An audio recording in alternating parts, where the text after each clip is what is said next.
Considering how crappy everything pays right now, I was beyond hyped when I found an opening for a night janitor paying $40 an hour. In the rural backwater swamp of Georgia, $40 an hour to clean a church. My little agnostic heart was ready to pull up for an altar call once they finally hired me. Good God, I see why they pay that high now. It's an easy enough schedule too. I go in after church services or meetings, do some basic cleaning and dip out. Takes maybe 2 or 3 hours every night, and I do an afternoon clean on Sundays between services. So Mondays, Wednesdays, and Fridays I do a couple of late nights and it's all good. They told me they wanted a more thorough cleaning once a week, whatever day that I chose, so I just decided to make my Wednesday nights the long ones. For $40 an hour, I'm not going to skimp either. I go every inch of God's good house with a fine-tooth comb. I'm in here flipping more tables than Jesus to make sure they're clean. It takes maybe 7 hours or so to go through everything, and it's the easiest money that I've ever made. The place is old, and from what they've told me when I started, it's at least a couple of centuries. Built in colonial times and renovated and rebuilt over the years on the same land. There's a little cemetery out behind it too, though many of the graves are too worn down to read at this point. They haven't had a new resident since the 1800s, I think. One big sanctuary makes up most of the place, with a couple of little rooms in the back behind the main altar. A little door on the right side led back into a small hallway that smelled of mildew, with 2 doors on the left and one on the other end of the hall. Normally, it would look just like your average old Protestant church in the South, except it gets a little weird. The first door on the left is painted blue, not like a regular blue either, but like a bright cerulean. It's both padlocked and deadbolted from the outside though, and only the pastor, William, has a key to it.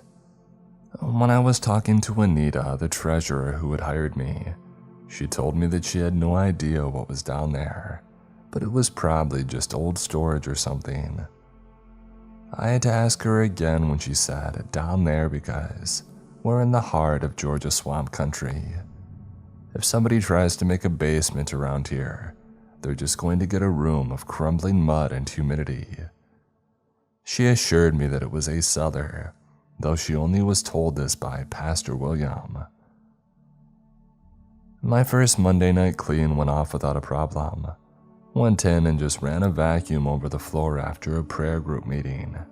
Tuesday I was off, and so I just stayed home and played Shadow of the Erd Tree. Wednesday night after service, I went in around 8:30 to start my cleaning.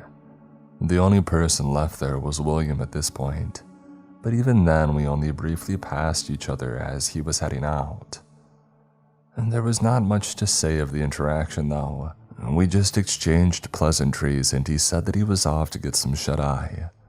I was just desperate to get into the church and out of the swamp heat. I got in, walked to the little supply closet in the back of the sanctuary, and I pulled out the vacuum. Wednesday night service wasn't very crowded usually, just a few grandmas and the really devout couple of middle-aged men with their thick study Bibles, so nothing was really dirty. I figured I could milk the clock a little by dusting around and just messing about in general.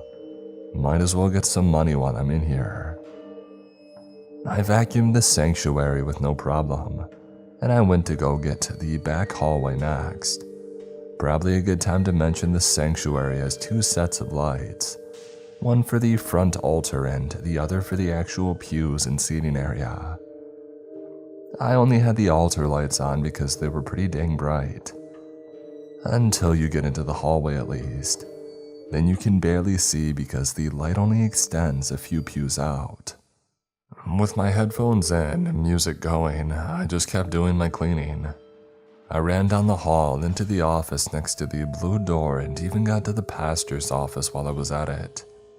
I didn't really notice anything until I looked up and out the door from the end of the hallway. I could see straight down the beige hall, Blue door glowing bright in the fluorescent and into the sanctuary. I don't think that I've ever felt goosebumps like I did when I looked down that hall. At least 7 or 8 people were sitting in the pews just out of the light's reach. They were all dressed in black, heads bowed so faces couldn't be seen. I had to squint to see them almost, but they were definitely in the first 2 rows outside of the light. I don't know if there was anything behind them. It was much darker, but I was already shook. I briefly closed my eyes and reopened them, but they were still there. And then there was a loud thump on the blue door, like something being thrown hard against it, but there wasn't a sound of it falling down either. I took my attention from the sanctuary to the blue door for just a few seconds, but it was long enough for everybody in the sanctuary to suddenly disappear. Nothing was there when I looked back, with it looking just like it had when I had left it. Not a soul around. I kind of just shook it off as having like a late night heebie-jeebies moment, you know. Except I finished up right there and started locking up. I've never really believed in any kind of supernatural. I was religious in my younger days, but had since really drifted off. I've always liked horror stuff, but the idea of ghosts and stuff in the real world, please.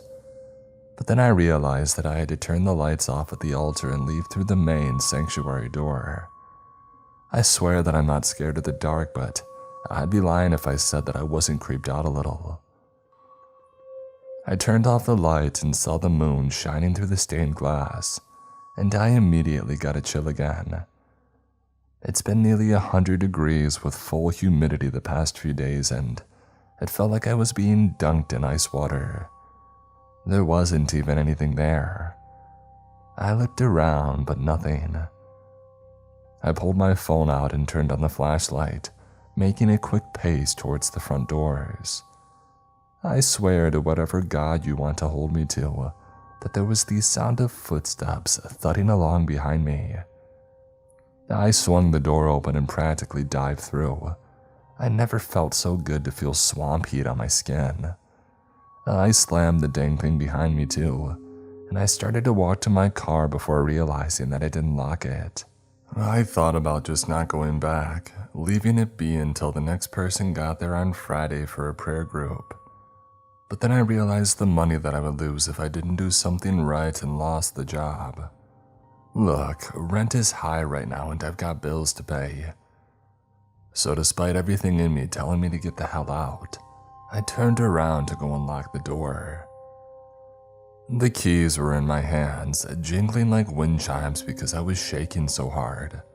I finally got the key in and started to turn it when sound started reverberating from the sanctuary, a chorus with an organ swelling to a crescendo. I turned the key and yanked it out at the same time, almost taking the doorknob with me, and I ran the hell out of there. I could still hear it in my car when I started it and whipped out of the little dirt parking lot. Pretty sure that I hit the ditch on the way out too, but I sure as heck wasn't going to stop. It wasn't until I was a few minutes into my driveway that my hand finally loosened on the steering wheel, and I realized what they were singing. I remember it from going to an old Baptist church with my grandma. They only did old hymnals and refused to use anything but a piano, but I remember the words. Nothing can for sin atone, nothing but the blood of Jesus. Naught of good that I have done, nothing but the blood of Jesus. I asked Anita about it on Friday night when I went in. Made sure that I was out by nightfall this time though. She said that she had always thought there were angels around this place, keeping watch over the flock. I don't know how angelic that sounds, but I guess she hasn't been here alone after dark. When I told Pastor William about the thump coming from behind the blue door, he had the briefest flicker of something on his face, and then it was right back into smiling preacher mode, like baby Billy. Told me there was a problem with possums digging into the basement and not finding their way out. I don't know that I really believe him. That sounded bigger than any possum that I've ever seen, even the ones that get into my garbage every night. I started calling it Round Ronald. No way a possum was going to get that fierce with the door. They canceled Sunday service, so I was off. I'm going back in tonight after the prayer meetings and doing a little cleaning, so I'll update if there's anything that happens. I want to chalk it up to just being in a strange place at night, but there's no way those chills were based on nothing. If this keeps up, I might start praying while I'm there. Yeah, not gonna lie, I've worked some really awful jobs, but next to nothing has had me feeling this kind of anxiety before going in. I mean, hell, I remember puking every morning before going to my call center healthcare job. Getting screamed at and told you're the reason some boomer is going to die. All because their heart medication was denied by the insurance, and they had to pay $3. It's really not fun like at all, but I would honestly take it again at this point, if it paid the same as this place. I went in last night to clean after the prayer meetings, except I went in a little early to see if I could actually catch William, maybe see if I could get through the blue door. It didn't work, mind you. I think he's being a lot more secretive about something than he lets on. I approached him after the last of the older men left, giving a hearty wave and to see you Wednesday along with it.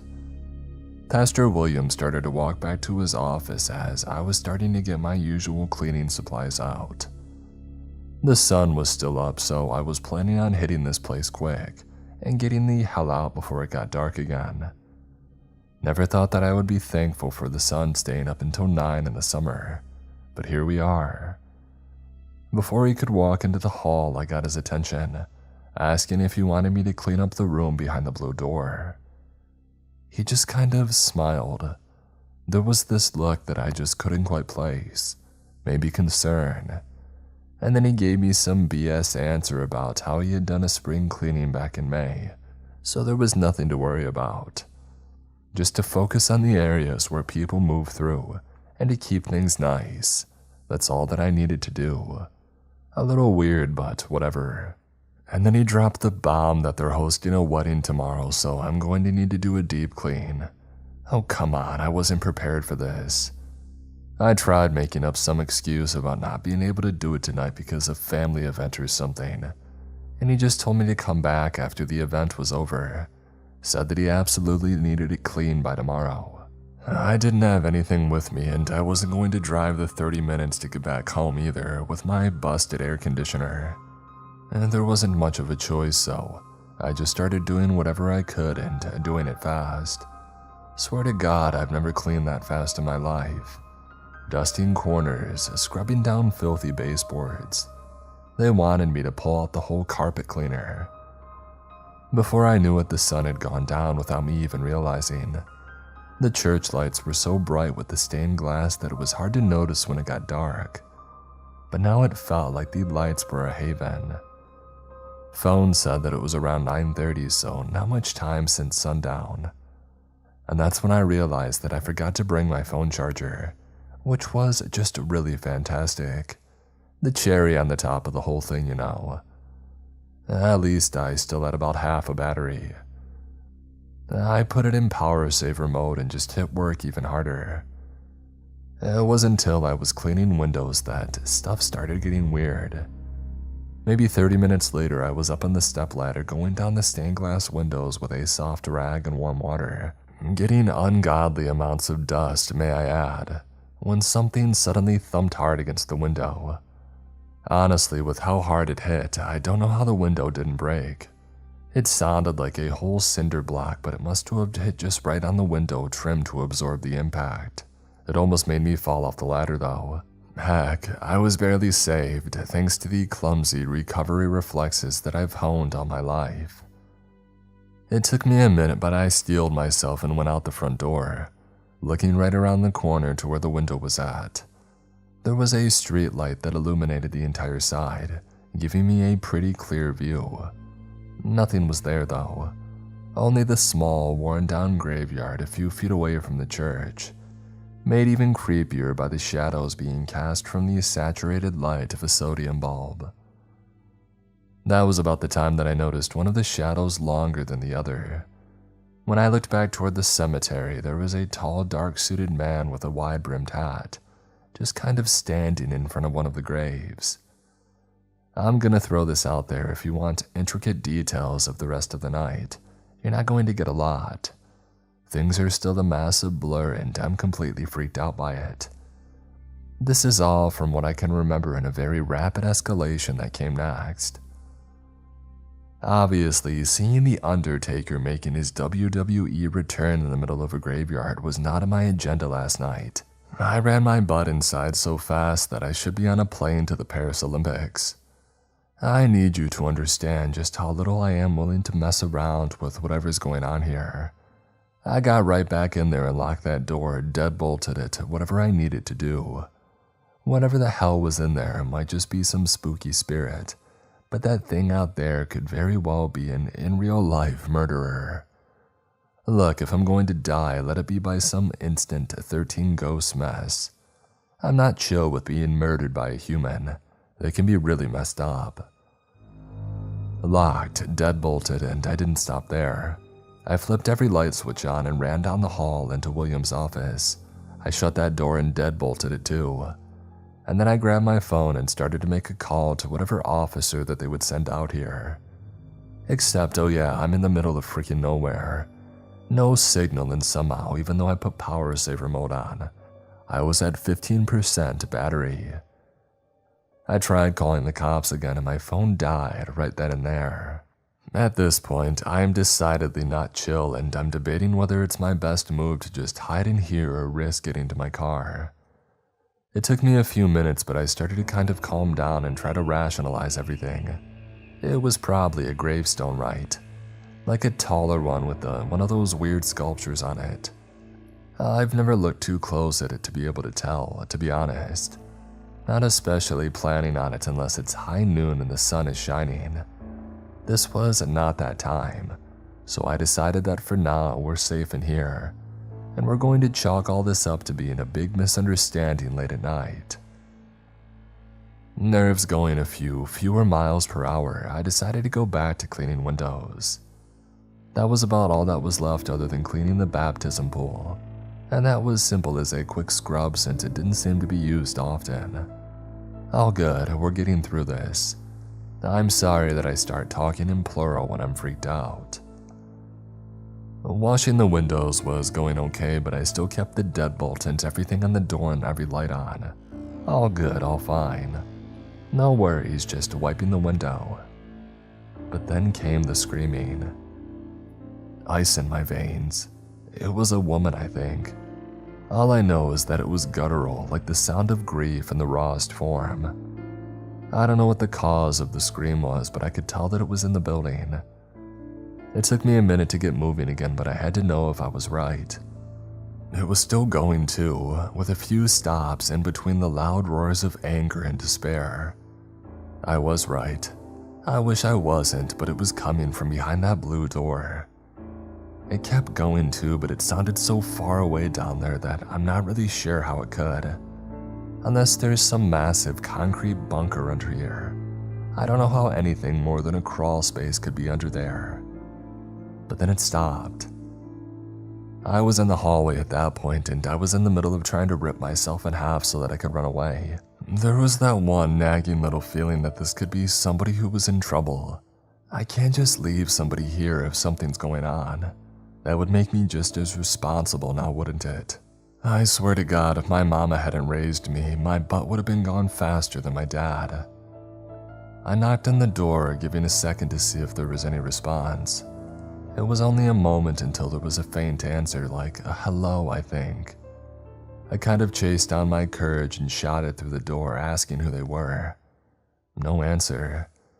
I knocked on the door again, and still nothing. I gave it one more good knock, figuring the third time was the charm.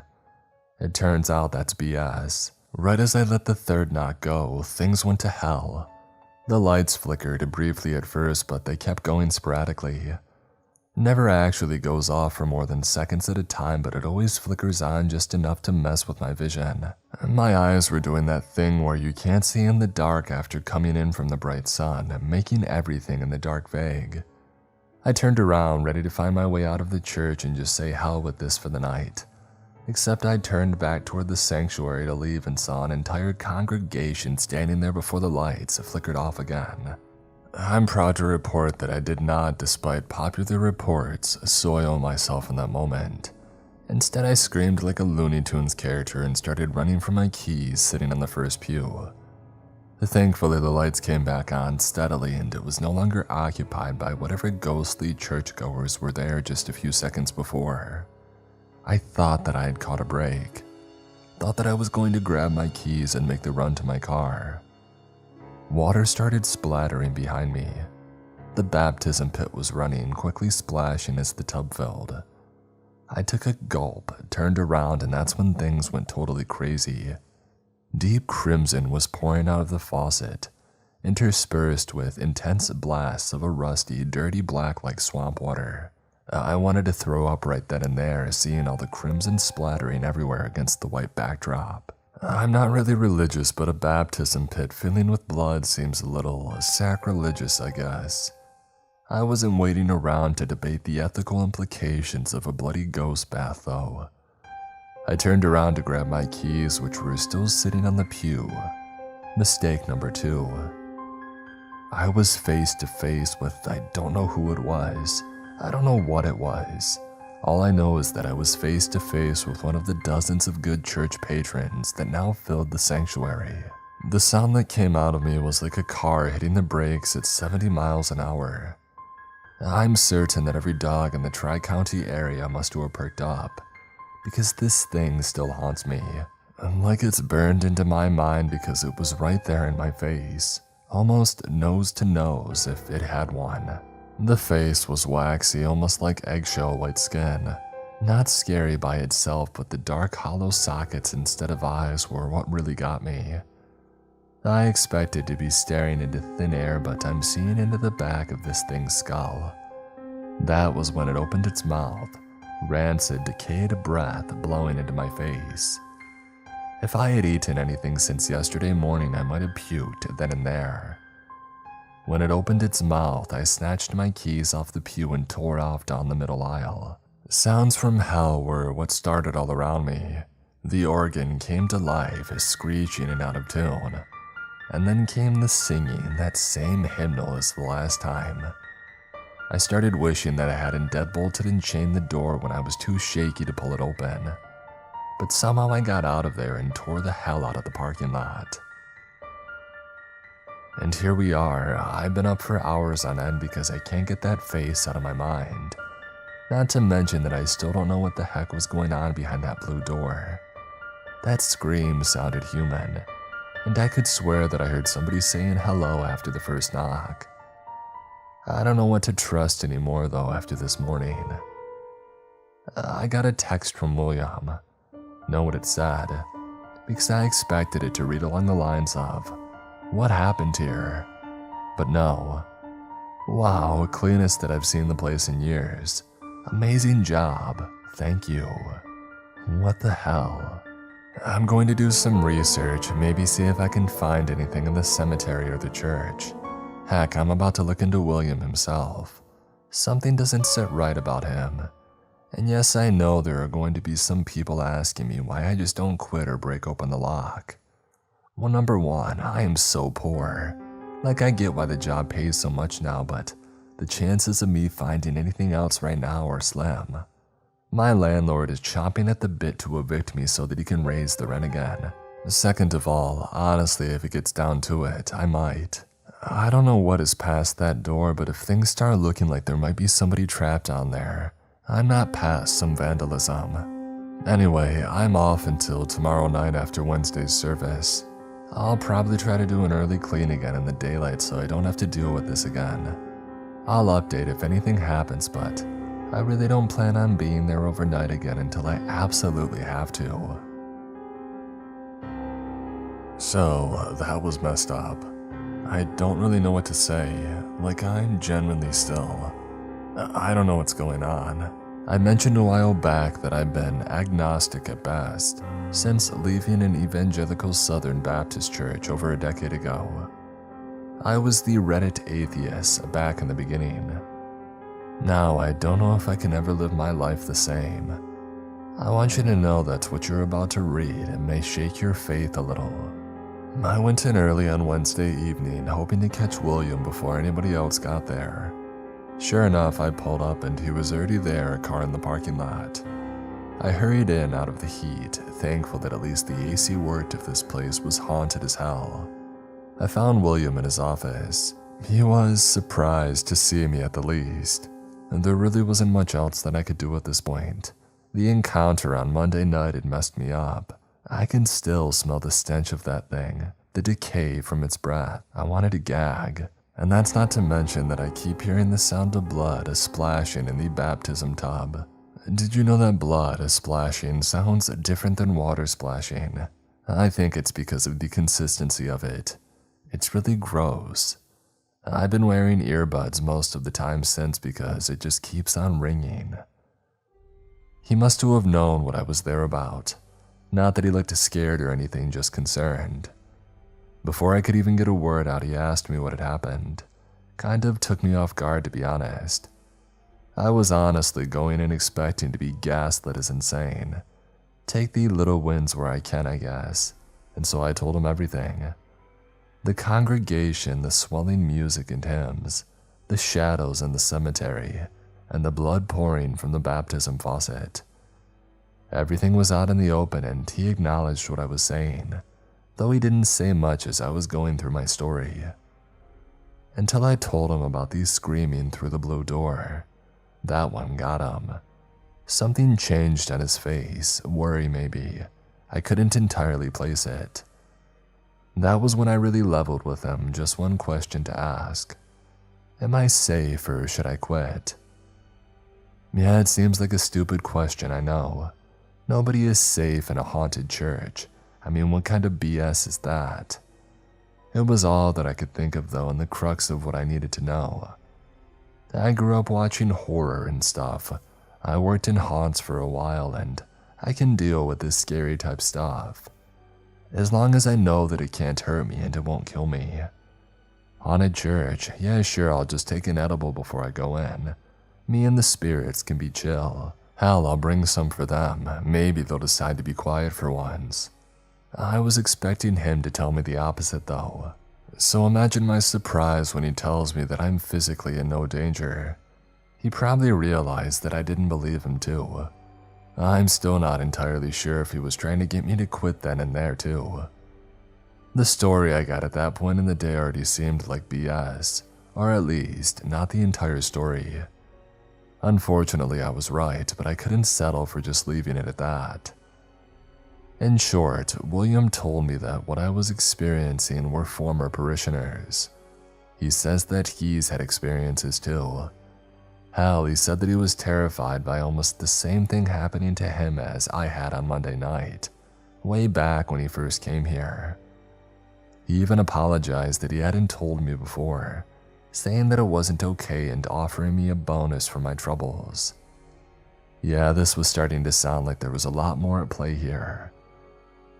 From his story, the church was hit badly by a plague back in the early 1800s. Nothing surprising there, considering that we knew nothing about diseases and spread them everywhere. Williams said that most of the congregation had perished, with the only survivors being the single pastor and his family, who somehow made full, prosperous recoveries. Totally not shady at all, right? What he tells me from here is all conjecture, because supposedly he can only theorize. The churchgoers would apparently gather often, even staying at the church for days, worshiping and praying for a cure. Meanwhile, this obviously would spread the disease among the flock, just damning them all one by one. But still the preacher insisted that they stay steadfast in the Lord, praying for forgiveness even as the bodies began piling up out back. His family were some of the first sick, with his son even supposedly thought to be dead at one point. though looking back it must have just been a very deep coma. Yet they're the only ones that survived. Everybody in that cemetery was once a member of this church who had perished in that plague. The amount of death in one building would definitely be a magnet for weird stuff. But William insists that the spirits are still looking for the preacher, believing that he sacrificed them for his own family to live. I was honestly on board with that explanation. He assured me that the spirits wouldn't harm me, simply trying to get me to do what they wanted. Except then the question of, what the heck does a congregation of ghost Christians want me to do for them? Open the door, that's what they wanted me to do according to William. According to him, the ashes of the preacher and his family are stored down there. He was superstitious after losing his entire flock to a plague. They found him and his entire family dead down in that room one day. Door and room freshly painted with a bright seafoam blue. From what William told me, he picked up on some Gula Geechee superstitious customs when he had started getting paranoid. They said that spirits can't cross through, mistaking the blue for water so he would be safe. Out of respect for the dead family, the church has kept the door blue since then. William assured me that I was safe, but that there was nothing behind that door. It was simply a small room sealed out of respect or adherence to the dead, whatever I wanted to call it. The story was kinda believable when he was telling me. Maybe it's just my willingness to buy in thanks to just having my experience validated.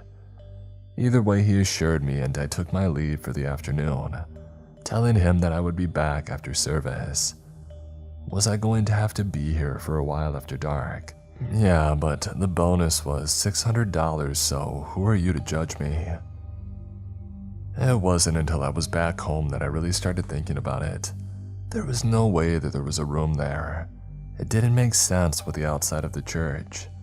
So it started bringing me to other questions like, if he was willing to tell me that, why not just show me? Spirits couldn't slip in behind that easily, right? It should just be an empty room, right? But then I thought about the screams that I heard. They were definitely behind the door, but if spirits aren't allowed to cross in, then why the hell are they there? Is my haunting logic broken? Like something wasn't sitting right with me and about how he was acting. Something about what he was saying was giving me that there was more to everything. And so I decided to solve this once and for all. Wasn't there some movie where the ghosts were trying to give hints about how somebody needed help? Like they were doing terrifying, haunting stuff but really only trying to help. Crimson Peak, maybe. Either way, I thought that it was a legitimate possibility. I'm not going to stereotype or anything, but we've had a number of evangelical preachers doing shady stuff in the news lately. My conscience wouldn't let me pass. And so I ran into town before I was due to go back after Wednesday's service. I bought a set of bolt cutters and a crowbar. I'm finding out what's in that dang thing, even with a little vandalism. I kept everything hidden in my car until William left. He gave me some platitudes about still being there and being a dependable employee that he could count on.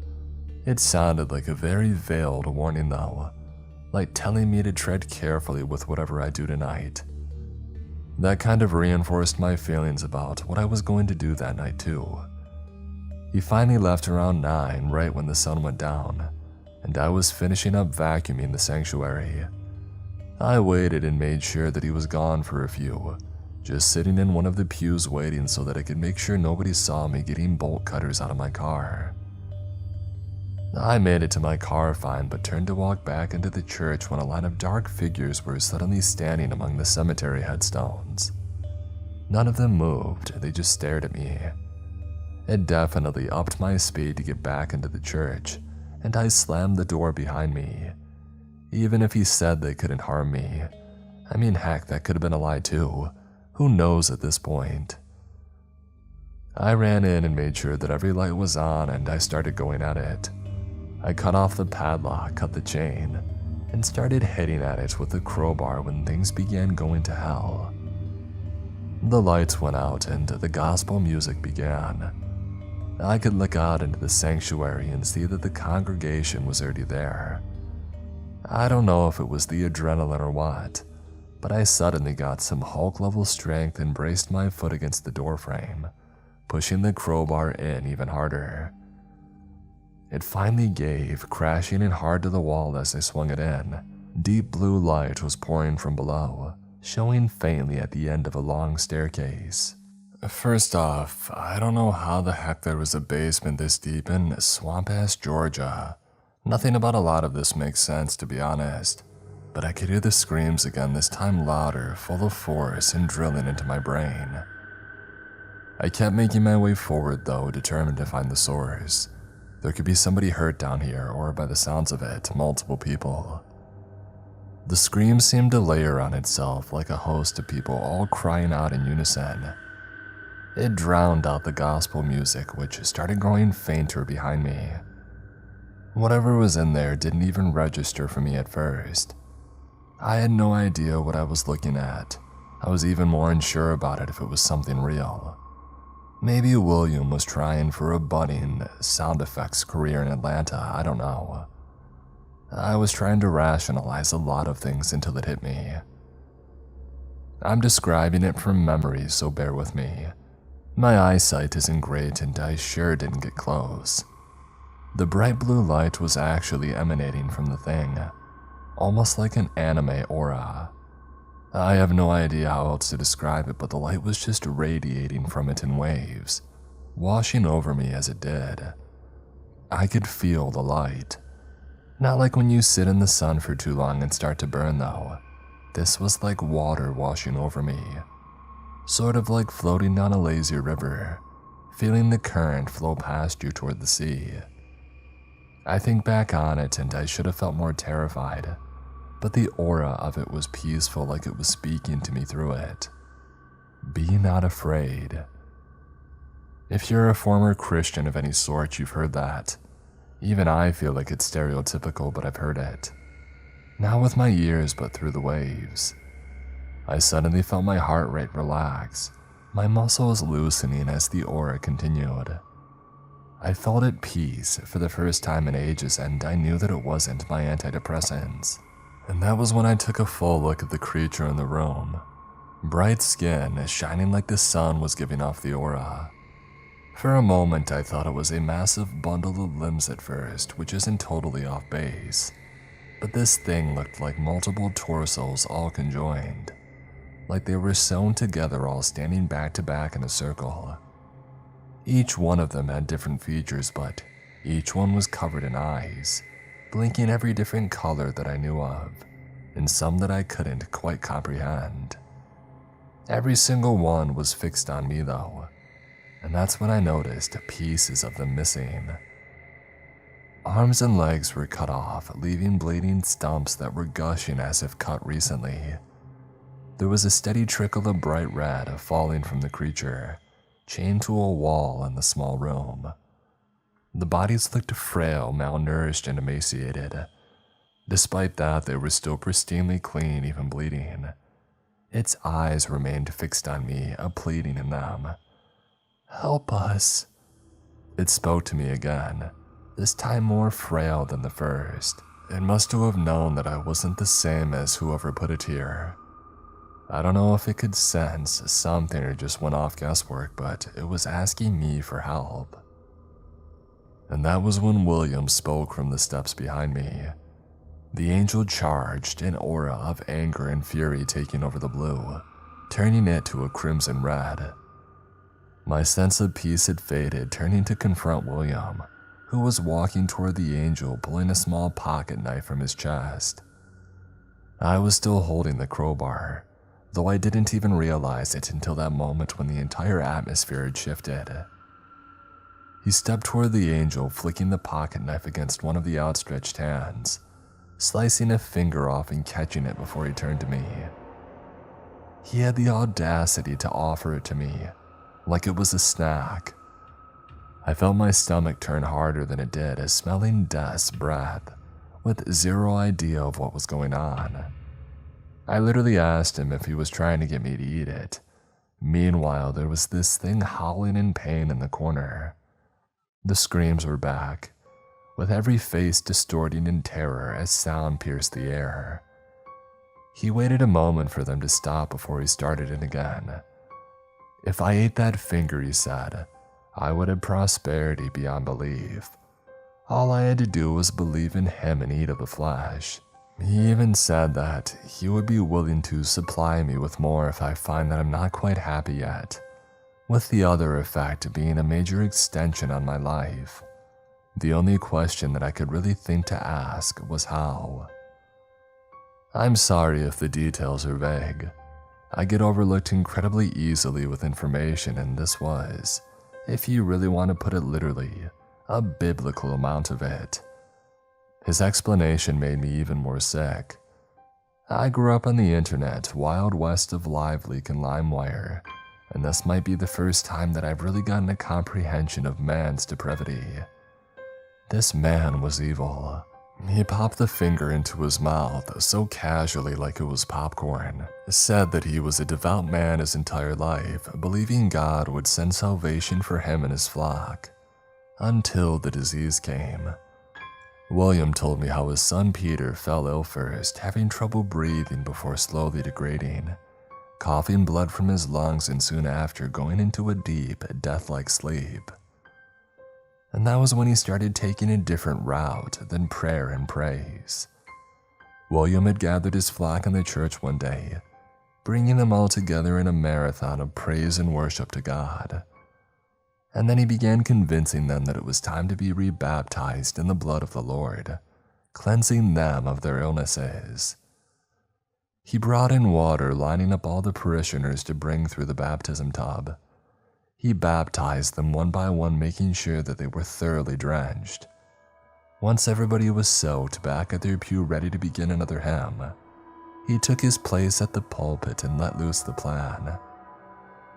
He had set up a rope ahead of calling over everyone, tagging up socks of lye in the rafters. From there, it was just pulling on the rope, slicing the bags open with nails in the rafters, causing a caustic snow to fall down on the soaked congregation. He said that it was a glorious sight, everybody quickly realizing their baptism in the waters of heaven led to burning as if by the fires of hell. It took minutes before they all passed, killing everybody in the church except for William. And that was when the angel appeared. According to William, it was sent as punishment for the blasphemy that he had just committed. This man literally said, "I'm not going to confuse you with the details, but I studied a bit of dark practices," and he trapped the thing with whatever it was. That's why it was still chained down here, letting him pick pieces off whenever he wanted. He said that he cut off a foot for each of his family, making a stew for them while they were sick. Just pouring some into his son's mouth brought him out of his coma in hours. The angel's flesh is quite literally made of miracles, he said. And then he gave me the ultimatum: leave and have no job, with my entire mental state totally messed up by this encounter and nobody to believe me. Or I could die. 2 options, and neither of which were great for me. He lifted the knife, getting ready to strike if need be. My fight or flight came in hard. I don't know how I swung the crowbar as fast as I did, and maybe adrenaline again, but it bashed the side of his head. William crumpled quickly, falling to the ground in front of me with a thud, and knocking his head on the hard floor. Dead. The chains holding the angel snapped, freeing it immediately. I don't even know what happened after that. There was a bright flash, and I could hear a voice saying, "Thank you," and suddenly I was standing out in the cemetery. In front of me, the church was ablaze, a full inferno already. The heat coming off was intense, immediately drying any of the humid air around me. It raged up with the sound of rising alongside the smoke, before totally incinerating in the dark night, flames dying out just as quickly as they began. Where the church once stood was nothing but a pile of ash, not even one board left standing. Look, I'm not talking to anybody unless they come to me asking about what happened, and even then, it's likely that they'll never really believe me. William has got to be gone for good now, so maybe they'll just think that he torched it for insurance, but the deed went wrong. Who knows, maybe I'll get arrested. At this point, I'm out of a job, so it might be the preferable alternative to finding a job in the current economy. Things are going to be rough. I'm still shaken up, and the anxiety about what's going to happen is literally killing me. I don't know, maybe after all this, I'll have an angel watching out for me. Fingers crossed, at least.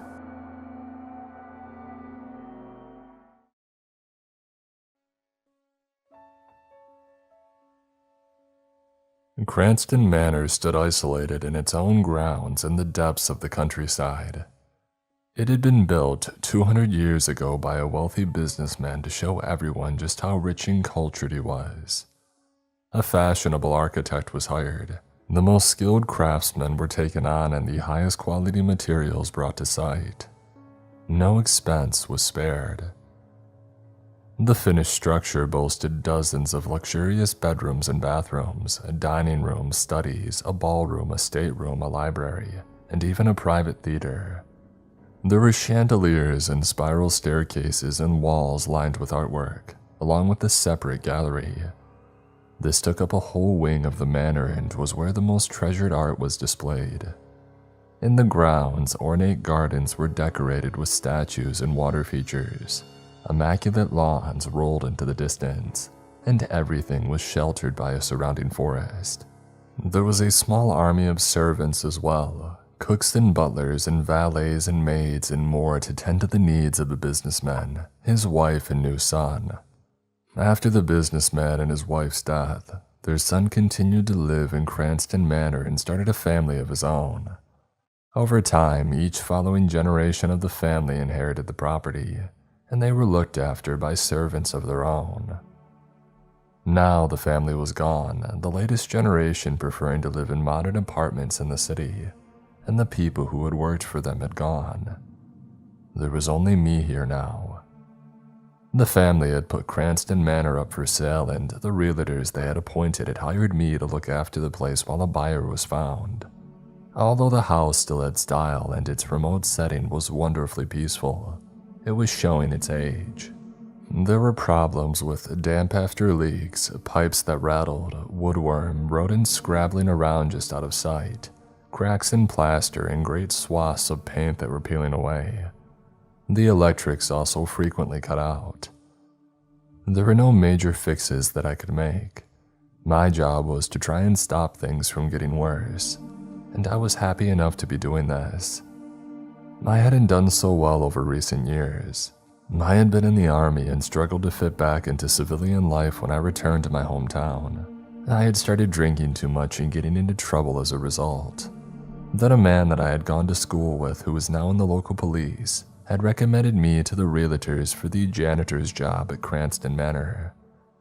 He had told them about my service to my country, but not about my latest drunken brawl. I had told him that I wouldn't let him down. He had looked me in the eye and said, "Do not let yourself down," and I wasn't going to. I worked hard 7 days a week, patching and cleaning and making safe. I unclogged pipes and plastered and painted and laid traps that never seemed to catch anything. I lived in the small stone gatehouse by the main entrance to the grounds, and at night I read old books from the manor's library before going to bed. It was from one of these that I learned about the history of the place. Once a month, I drove the 50 miles to the nearest store and stocked up on canned food and the other basics that I needed. Beer and bourbon were not on my shopping list. I hadn't had a drink since I had started working at Cranston Manor, and I had no intention of doing so when the property was sold, and it was time for me to move on. I had no idea when that would be. The realtors had brought a few potential buyers around for viewings over the months that I had worked at the manor. I had never met any of them because the realtors asked me to stay out of sight. I figured that they must have thought that I spoiled the look of the place, but I didn't take offense. I was definitely not stylish, whichever way you looked at things. And then one evening, as I was settling down with an old book that had been gathering dust on the shelves of the library, I heard the sound of a helicopter approaching. I had had a phone call from the realtors letting me know a potential buyer would be doing a viewing at that time, so I wasn't surprised. Their mode of transport wasn't a surprise either. The type of people who could afford to buy Cranston Manor traveled in helicopters, private jets, and chauffeured limousines. I had seen the lifestyles that they lived on the business section of the news shows that I watched sometimes while I was having my morning coffee. From the way the windows in the gatehouse shook in their frames, the latest potential buyer was in a large and expensive helicopter. I could not see the manor from the gatehouse, so I listened as the engine grew quieter and then fell silent. There was no helicopter landing pad in the grounds, but there was enough open, level land near to the manor for them to settle safely down. I knew that the last helicopter to visit had landed around the back of the ballroom. One of the windows there was already broken, and the next morning, I had found leaves inside the room that must have been blown in by the blades. I had quietly gone about sweeping up the leaves, and then I boarded over the window. Wondering if they had chosen the same landing place, I went back to my book. After an hour or so, the sound of the helicopter's engine restarting broke through the silence. A few minutes later, the helicopter passed back over the gatehouse and I was left in peace. I did not wonder how the viewing had gone. I was far too small a cog in the wheel for that. I slept well that night, and the next morning I set off for the manor with a list in my head of the jobs that I wanted to get done first. I lost myself in the work and did not notice that I had a voicemail until I took a break around noon. I poured myself a coffee from my flask and I listened to the message. Mr. Johnston, this is Zach from Abercrombie Elite Realtors. I'm calling you to let you know that Cranston Manor has been sold. As such, your services are no longer required. You will be paid up until the end of this week, which is when you will vacate the property and leave your set of keys for the representatives of the new owner. That was it. There was no thank you. A deal had been done and I was surplus to requirements. I had known that this was going to happen and it shouldn't have been a problem. But now the fact that I had to leave Cranston Manor was a cold, hard reality. There was no denying that I felt sad. I had found a contentment here that I had not known for a long time, and that was being taken away from me. Now I was being let go. I could have just downed tools and lazed around the gatehouse for the rest of the week, but that wasn't who I was. I took a drink of coffee and decided to get back to work. There was a new leak in the library ceiling and a section of one of the staircases that was so rotted through that it was getting to be dangerous. I would make sure they at least were sorted out before I left. The rest of the week felt like it had passed far too quickly. I didn't sleep as well at night. I would wake up worrying about finding a new job and a new place to live. On my last night in the gatehouse, I was still reading in the early hours. I wanted to finish the latest book that I had borrowed from the library and take it back in the morning. I was caught up in the book and managing not to think about my uncertain future when I heard a rumbling sound in the distance. It wasn't a helicopter this time. The noise was coming from the private road which ran past the gatehouse and led down to the manor. I jumped up and glanced out of the window just in time to see the rear-end lights of a truck as it roared past. Moments later, another truck came into view. My heart sank. I had had no warning from the realtors that the new owner would take possession of the property overnight, but it looked like this was happening. I figured whoever was organizing things had decided that night was the best time to start things rolling. The road that passed the entrance to the grounds was quiet even in the day, but after dark it would be deserted, and there were no neighbors to be disturbed. Apart from me, the ex-janitor now. So I sank back into the chair and listened as a procession of vehicles passed on by. After a sleepless night, I packed up my belongings.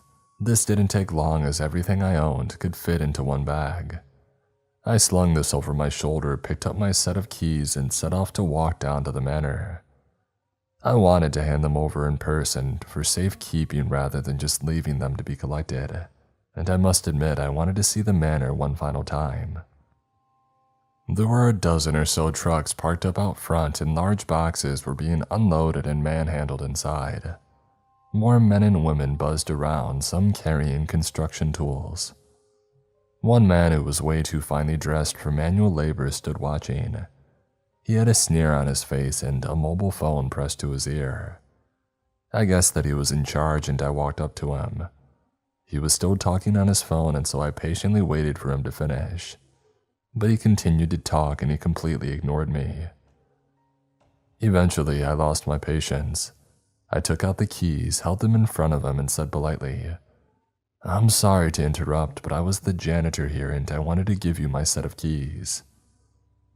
His response was to give me a filthy look and keep talking, and then he reached into a pocket of his expensive suit and took out a business card, which he held out for me to take. Gold-colored embossed letters on its cream card read, E.M. Harrison, Senior Executive Assistant. Under this, there was an email address and a small corporate logo that I recognized but could not place. I looked up from the card. Harrison was still talking. Ignorant jerk, I thought, and I was about to drop the keys on the ground and walk away when he lowered his phone and said, "The realtors informed me of your presence. If you know your way around this place, that could be useful on a short-term basis. Your services will be retained. Bradley will arrange a suitable daily rate." He nodded in the direction of another man hovering nearby who must have been Bradley. He was younger and his suit less expensive, but he also looked like he had never done an actual day's work in his life. He was grinning at me nervously while Harrison had turned his back on both of us and was walking into the house, deep in conversation on his phone. "Who does he think he is?" I muttered through clenched teeth. Bradley answered, "The boss's right-hand man. He's very influential." I did not care. I had never had time for arrogant people, and in my army days had had to bite my tongue on a number of occasions when new officers straight out of the academy tried to push their weight around. Well, I was a civilian now and I could just walk away. And then Bradley told me what my daily rate would be if I stayed on working at Cranston Manor. It was 5 times what the realtors had been paying me. I tried to look like I wasn't impressed and said, "That should be okay as long as I can keep living at the gatehouse free of rent." I thought that I was pushing my luck asking for that as well, but Bradley didn't bat an eyelid. "I don't see why not," he said. And as simple as that, I kept my job working as the janitor at Cranston Manor. It was a whole different ballgame, of course, from then on in. I was surrounded by people during the days the manor started to be fixed up, and I found my brains being picked about the problems that old age was causing the building. The electrics in particular continued to be an issue. I hoped the character of Cranston Manor wasn't going to be lost in the refurbishment, but I knew that no one cared about my opinion when it came to things like that. So I just got on with the job that I was being asked to do and I kept my thoughts to myself. That changed a couple of weeks after the works began. I was sitting outside on a pallet taking a coffee break when I noticed a man carrying an armful of books from the house. He was followed by another of the workers who was pushing a trolley that was stacked high with more books. I recognized them as volumes from the library. Although I had only been able to read a few during my time at the manor, I treasured them. And I watched with a growing sense of unease as both men dumped the books they carried in a pile on the ground outside. Another pair of workers followed them, each with dozens of books in trolleys, which they added to the pile. And then I saw one of the men had a canister of petrol and a cigarette lighter. A wave of anger rushed through me as I realized what was happening. They had made a bonfire of books for burning. I shot to my feet and hurried over as the cap was unscrewed from the petrol canister. "You can't do that," I yelled. The man with the canister gave me a lazy, cynical look and said, "The guys in the suits told us to empty the library. They got a new load of books coming in and need the space. So we thought we would have ourselves a little fire. It's getting chilly now that fall is setting in." My blood boiled over at this. I grabbed the canister and I pushed him away. I was outnumbered, but I didn't care. There was no way that I was going to stand there while these jerks burnt the books. The men around me were glancing at each other, their hands were tightening into fists, and a couple had picked up scraps of timber to use as weapons. I would have fought them and likely taken a beating, but that wouldn't have saved the bucks. So, thinking quick, I said, "Look, I've got $100 in my wallet. I know it's not much between you, but I'll happily give it to you if you let me take the bucks. The suits won't know the difference, and you won't need to do any more work to get the library cleared." I think it was more the idea that they could avoid work than the money that did it. But after a quick conference of grunts and nods, one of them held a hand out.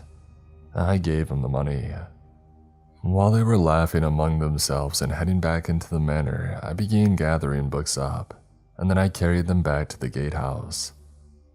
It took me a few trips, but eventually they were all stacked on the floor. There were books in every room.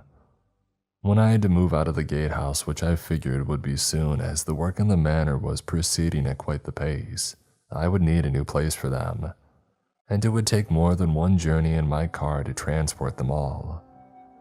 But I didn't mind having those problems to solve, or that I could not walk anywhere in the gatehouse without having to step over or around bugs.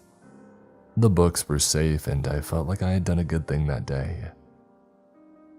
After one last glance around at the books, I went back to the manor and spent the rest of the day helping fix pipe work in the old heating system.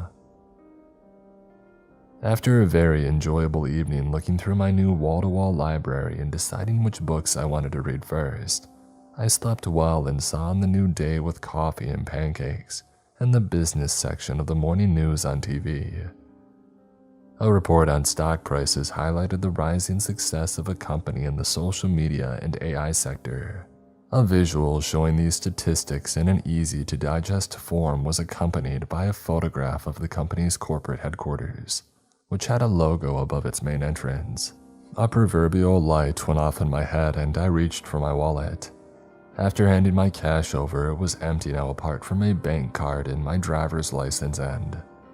I smiled to myself and took out the business card that jerk Harrison had given me a few weeks before. I had put it automatically into my wallet at the time. After pouring syrup on my stack of pancakes, I held up the card and checked the logo. Yep, it was the logo for the company that was now being discussed on the TV by a couple of so-called experts. Once they had finished, the host said that there would be an interview with the company's founder and CEO on that evening's business report. He had a garbage-munching grin on his face as he added that this wasn't an exclusive, as the high-flying tech entrepreneur rarely gave interviews and preferred to keep a low public profile. I made a mental note to catch the interview, then demolished the pancakes to set myself up for another day at work. It passed off easily enough, and after dinner, I settled down to watch the interview. The subject was a plain enough looking man in his late 30s. He was quietly spoken and wore cargo pants and a sweatshirt. There were no designer logos on his clothes, no jewelry, and his glasses looked like they had been bought off the shelf. He said that he liked all of his staff to simply call him by his first name, James, and insisted the interviewer did the same. The interview itself was pretty fawning. After giving the CEO an open playing field to talk about how well the company was doing, the host asked about his generous philanthropic work in the arts and about the politicians that he had been meeting with to discuss providing free tech for use in communities suffering in the economic downturn. It was more like an advertisement for how much of an all-around good guy this James was than a proper interview, and I was about to switch it off when things took an interesting turn. The interviewer asked James about a comment that he had made in a rare magazine profile a few years ago. Apparently, he had said that he believed there was no reason life could not be prolonged almost indefinitely thanks to technological advancements. The interviewer did look kind of embarrassed as he repeated the quotes. I didn't blame him. It sounded like absolute nonsense to me. James seemed to flush slightly under the studio lights and then answered that the quotes had been taken out of context. He added that he did believe that through exercise and diet, a person could live well into their hundreds and be active and mentally razor sharp, which sounded to me like the type of BS only a rich person would say, and I was hoping that the interviewer would ask some hard follow-up questions. But there must have been PRs and lawyers hovering out of sight, because the interview was wrapped up straight after this. I turned the TV off and picked up a book from my new collection. That was a much better use of my time. Another week passed and the finishing touches were made to refurbishing the manor. When all the casual labor left one evening and did not return the next day, I figured that my time was up as well. I expected Harrison would snap his fingers at Bradley, who would shuffle over and tell me to leave. But more days drifted by and I still hadn't been let go. I was left to work as a janitor, fixing minor problems along the way, and decided to keep my head down and say nothing. The other staff left at the manor were hard-faced individuals. Some were security personnel, all clearly ex-military, but likely from elite units. There were others who were dressed all in black, who seemed to me to be the modern equivalents of butlers and other old-fashioned servants. And one evening, just as I was getting ready to finish for the day, they all lined up outside the main entrance. I had no idea why, and I started to head off anyway when I heard somebody say, "Where is he going?" I turned slowly. It had to have been Harrison. He was glaring at me now while Bradley was hurrying towards me. Sounding nervous, he said, "James is on his way. We all need to be here to welcome him. Could you join the line?" I really didn't want to, but I still had no new job to go to or a home for me and the books. I counted to 10 and then went back with him and joined the end of the line. The sound of a helicopter grew and its dark shape appeared over the treetops. The blades whipped up a breeze as it came down to land far too close to us, and dirt and leaves were blown up in our faces. I narrowed my eyes and stood stock still. The helicopter landed, its blades slowed to a stop. Harrison waved a hand and Bradley ran forward to open the helicopter door. James emerged and blanked Bradley as he headed over to Harrison. I swear the jerk actually bowed. And then James walked along the line as if he was a general inspecting troops. Everything seemed to meet his approval and he disappeared inside with Harrison following. I wouldn't have been surprised to see a trail of slime in his wake. And then Bradley ushered the rest of us inside. James was looking around the entrance hall, which had been seriously impressive in my eyes even before the recent works at the manor. He did not look happy though. "No," he shouted, "this will not do. There are scuff marks on the floor, it's disgusting." And then he stormed off down the corridor. Harrison reacted by turning to Bradley and yelling, "Sort it now." He slimed after James then. All the others just stood there stony-faced. No one looked shocked and I wondered if they had seen this type of behavior before. The tech genius, who had a big heart if you believed his publicity, appeared to have an ugly side as well. Bradley looked at me and said in a shaky voice, "Can we sort it?" The floor looked spotless to me, clean enough for me to eat my dinner off of it as the saying goes, but I felt sorry for Bradley, so I said, "I'll go get a mop and a bucket." By the time that I got back, everybody had scurried off. I gave the floor the clean that it did not need. I could see my reflection in it by the time that I finished. It wasn't a pretty sight. I looked grizzled and tired and old before my time. And here I was mopping floors for a rich, spoiled, overgrown brat. I sighed and I was about to pack up when Bradley hurried back into view. "One of the new display cases in the gallery has dust on it," he said. "Could you clean and polish it straight away?" A nerve twitched above my eye and I muttered, "Sure." I had not been to the gallery since the work to refurbish the manor had begun, and as I walked along the long corridor which led to the wing housing the gallery, I wondered if the original paintings had survived. When I entered, the paintings remained in place as far as I could see, and I felt humbled by the beautiful art on the walls. There were new things in there as well. A series of glass-sided display cases stood in a line along the center of the floor. I was on my own, so I had no one to point out the offending specks of dust. I went to walk along the line to try and see if it was obvious to a regular person, or if I would have to clean all of them to be safe. But as I looked at the display cases, dust was the last thing on my mind. There were masks mounted on stands in each of the cases. They were of men and women, young and old. Their features had been perfectly captured before they were taken to their graves. They were death masks, molds taken over a corpse's face. I had never seen one in person before, but I knew that in the past, they were treasured in some societies as a way to remember the deceased. Notorious figures such as these serial killers of their age, who were also immortalized in this macabre way. They repulsed me, and yet they were also compelling, and I found myself shivering as I looked at each one of them in turn. I had thought that I was on my own until I heard somebody behind me say, "They are fascinating, are they not?" It was James. "They are strange," I replied hesitantly. I felt tense and uncertain, not just because of the bizarre display, but because I didn't know which of his faces that James would show. The leader of industry who shared his success with those in need, or the shallow, petulant SOB. I looked around at him.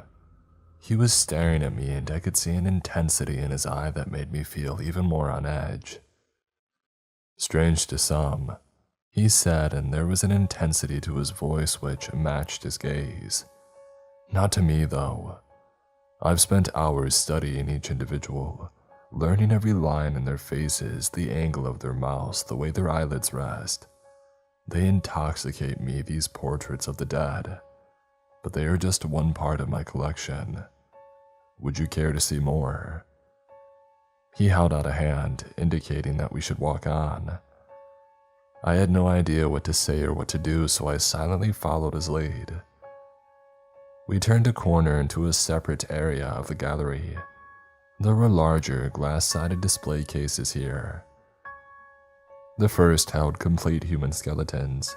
I assumed they were old bones. I hoped they were. But there were no signs of damage, and I couldn't be sure. There were more display cases on the far side of this area. As we came closer, I thought that I could see movement inside them. I froze when I saw the contents of the nearest one clearly. Flies crawled over a slab of rotting meat. It looked to me like part of the carcass of a cow. There were slim, white maggots emerging from the rancid flesh as well. The glass case appeared to be securely sealed so that there was no way any of the disgusting bugs could escape. But I still found myself instinctively scratching my skin as if I too was covered in the things. I noticed James was looking at me and smiling. "Death comes in many forms," he murmured, "and I collect these things so that I can experience as many of its facets as I can, so that I can study it and understand it. Do you see?" What I saw was insanity in his eyes, but there was no way that I was saying that. I gulped and said, "Thank you for showing me these things, James, but I should be going now. I've got work to do. I still need to dust the cases back there." I started to step away, but I wasn't sure he even knew I was there anymore. He was staring into one of the cases and speaking quietly to himself. Then a tear ran down his face and he smiled all at the same time. I increased my pace. I was out of there. I hurried back to the gatehouse and tried to settle my nerves by reading, but I couldn't concentrate. I decided to go for a drive and call in at the store instead. Doing something so routine would help clear my mind, I hoped. But when I pulled up outside the store a while later, I still felt messed up. My thoughts were going in circles. I wanted to leave Cranston Manor, but I still had nothing to go to. I would need a reference to help me get another job, but I never wanted to see that toad Harrison again. And as for James, a new shiver passed through me as I thought of him and his grotesque collection. I was in such a daze that I didn't even remember getting out of the car and going into the store. I got my supplies and headed for the till. On the way, I passed a liquor display. I hesitated in front of it and thought how a drink would help ease the pressure. I could buy a small bottle of bourbon, but would only have one drink from it. That would be it, and I would never drink again afterwards. What harm could it do? Telling myself that I was in control, I reached for a bottle and added it to my supplies. I paid and placed the bottle in the bottom of the bag and was heading for the door when a familiar figure walked into the store. Jude Taylor had been in the same class as me at school when we were children. Now he was a police officer. It had been Jude who had got me the job at Cranston Manor earlier that year. I hadn't seen him since, and it was another jolt to my system to encounter him now. He simply looked pleased to see me, though. A smile came easily to his face, and he held out a hand to shake. He said, "I heard who the new owner of Cranston Manor is. It's such great news." I wanted to tell him about what I had seen, but as weird as the collection was, no laws were being broken as far as I knew, and Jude was on a roll. "And how are you doing?" he asked enthusiastically. "Are you still working at the manor?"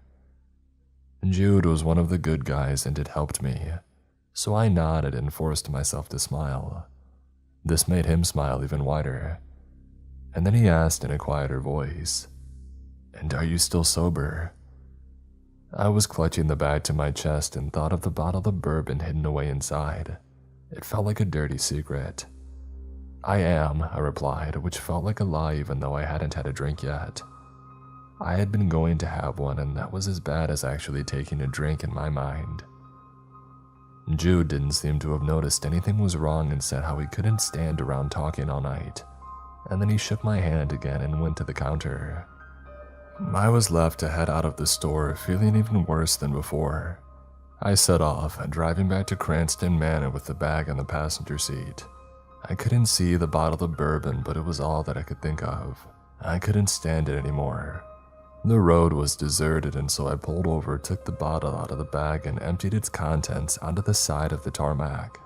I didn't want to litter by throwing the bottle away as well, so I put it under the footwell of the passenger seat, figuring that I could wash it to get rid of the smell, then put it in the garage when I got back. And then, relieved that I hadn't had a drink and could not now, I continued on my way. I was so drained by the time that I arrived at the gatehouse that I left everything in the car and dragged myself inside and into bed. I fell asleep the moment that my head hit the pillow. I was torn from a deep sleep a couple of hours later by the phone ringing. My heart racing, I sat up in bed and I answered. It was Bradley. "The lights are out in the gallery," he said, sounding stressed out of his mind. "You need to get in here now and fix it." He hung up. Cursing, I got out of bed and headed down to the manor. Dawn was still hours away, and this was all starting to feel like the longest night of my life. I decided to start by checking out the gallery itself to see how bad the outage actually was. It might then just be a matter of something as simple as changing a fuse, or it might be a bigger issue caused by the age of the electrics. One thing at once, I thought, yawning as I made my way to the gallery wing. It turned out that it was completely dark in there, and I clicked on my flashlight. The shortest way to reach the fuse box was to cut through the gallery, so I played the beam out in front of me to illuminate the way. I passed the death masks in their display cases, the bones waiting beyond them, and then the rotting, infested slabs of meat. As the beam from the flashlight passed over one of these, a dark swarm of flies rose. Called away from their carrion feast by the light, I thought grimly and carried on. I reached a part of the gallery that I hadn't been to before the installation of the new collection, and was dismayed to see another large glass display case. I could have lit a path along the floor and should have kept the beam low and done this, but I was gripped by a sudden urge to see what the display case held, an urge that I could not resist. I raised the flashlight slowly until it reached the case. A fresh wave of repulsion passed through me as the light revealed rotting meat inside, darkened to flesh that crawled with flies. It was a large slab, much larger than the others that I had seen before. I raised the beam higher and with mounting dread saw limbs, a torso, and the back of a head. It was the corpse of a human being. The decaying remains of a person that was riddled with maggots and surrounded by now swarming flies. Nausea rose inside of me and the flashlight shook in my hand as the beam shone on the body. It showed the grays and purples of the skin on its neck. The layers of muscles below exposed where skin had rotted away, the maggots writhing within its scalp, the head now turned. I blinked rapidly, wanting to slap some sense into myself because surely I was hysterical and imagining things. But no, the head was moving, the torso angling. The corpse turned around. It looked at me with eyes that were open, hollowed out spaces. Maggots that had consumed the soft flesh of the eyeballs writhed. Its mouth opened and flies drifted out. It raised a hand and pressed its palm against the side of the display case. Its fingers extended, and I realized through my terror that the thing inside was reaching out to me for help. It was a prisoner in that cage of glass, and it must have been so scared and in so much pain. A tear ran down my face as I placed my own palm against the outer layer of the glass. "I'll get you out of there," I managed to say, and then raised the flashlight to strike and try and break the glass. But I did not get the chance. I heard footsteps behind me and felt a heavy blow to the back of my head, and then I was falling and spiraling into darkness. When I came around, I had a hideous headache and my vision was blurred. Whoever had knocked me out had hit me plenty hard. I rubbed my eyes and my sight began to clear enough for me to see that I was in a small room. There was daylight streaming through a window, so I must have been unconscious for a good few hours. And I was pretty sure the person who had attacked me was the security guard who was standing there looking mighty pleased for himself. Harrison was there as well, and James. He was seated in a leather chair behind a desk. I glared at him and I growled, "I'm going straight to the cops to tell them what I saw, and you and your hired thugs are not going to stop me, you utter scum." I was angry and I meant every word. James only smiled at me though, a smile that made my skin crawl. "Why, you are free to leave and speak to anyone you want to," he said in a calm, reasonable-sounding voice. "Only I think you need to know what happened while you were out cold. You see, your car was involved in a fatal accident on a public road. A young man called Bradley who worked here was killed when he was knocked over. The police who attended found your vehicle abandoned. They also found an empty bottle of bourbon inside the car. A warrant has been issued for your arrest. The police came here looking for you, of course, including an officer, Jude Taylor. He seemed especially disturbed by what had happened. My security chief explained that nobody knew where you were, but we would of course contact the police if we saw you." He crossed his hands, placed them on his desk, and his voice took on a harder edge as he continued. "So yes, leave. Walk until you're arrested and then explain how you, as an ex-soldier with a known drinking problem, saw something unbelievably strange at the home of your employer. A highly successful businessman who does great things for charity and knows a number of influential politicians." His smile grew wider as he added, "Who do you think they're going to believe?" I felt sick to the core. "But why?" I yelled. "Why kill Bradley and why go to all this trouble to set me up?" James leaned forwards and answered with a single word, "Power," and then he got to his feet and left the room. Harrison followed but paused at the door and said to me, "We own you now, so do your job exactly as you're told, or like Bradley, your position will be terminated." I was left alone with the security guard. He patted a baton at his waist and told me to try it if I wanted some more. I could see dried blood on his baton where he had struck me earlier and said nothing. I was trapped in a nightmare and I didn't see any way out of it. I could have put my head in my hands and wept, but the security guard told me to get the blasted electrics in the gallery fixed while it was still light out. I dragged myself to my feet and I went to work. It wasn't just a blown fuse, and it took me the rest of the day to get the lights back on. Darkness was falling when I stepped outside to get some fresh air. I was dog-tired and down, but there was to be no rest for me. A truck pulled up in front of the manor and Harrison came out to tell me to help unload it. Watched over by a couple of security guards, I helped carry out a wooden crate that was in the back of the truck. The crate was surprisingly light for its size. We were told to take it down to the cellar and place it on the stone floor.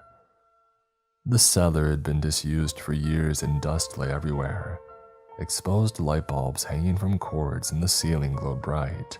One of these security guards stepped forwards and levered open the crate. I watched as another box was removed from the crate and placed on the floor. I suddenly felt very cold. It was a coffin. Its dark wood shone in the glare of the lights, and now one of these security guards was prying it open and sliding it to one side. Now that the lid was open, I could see that all it held was dust, gray fragments.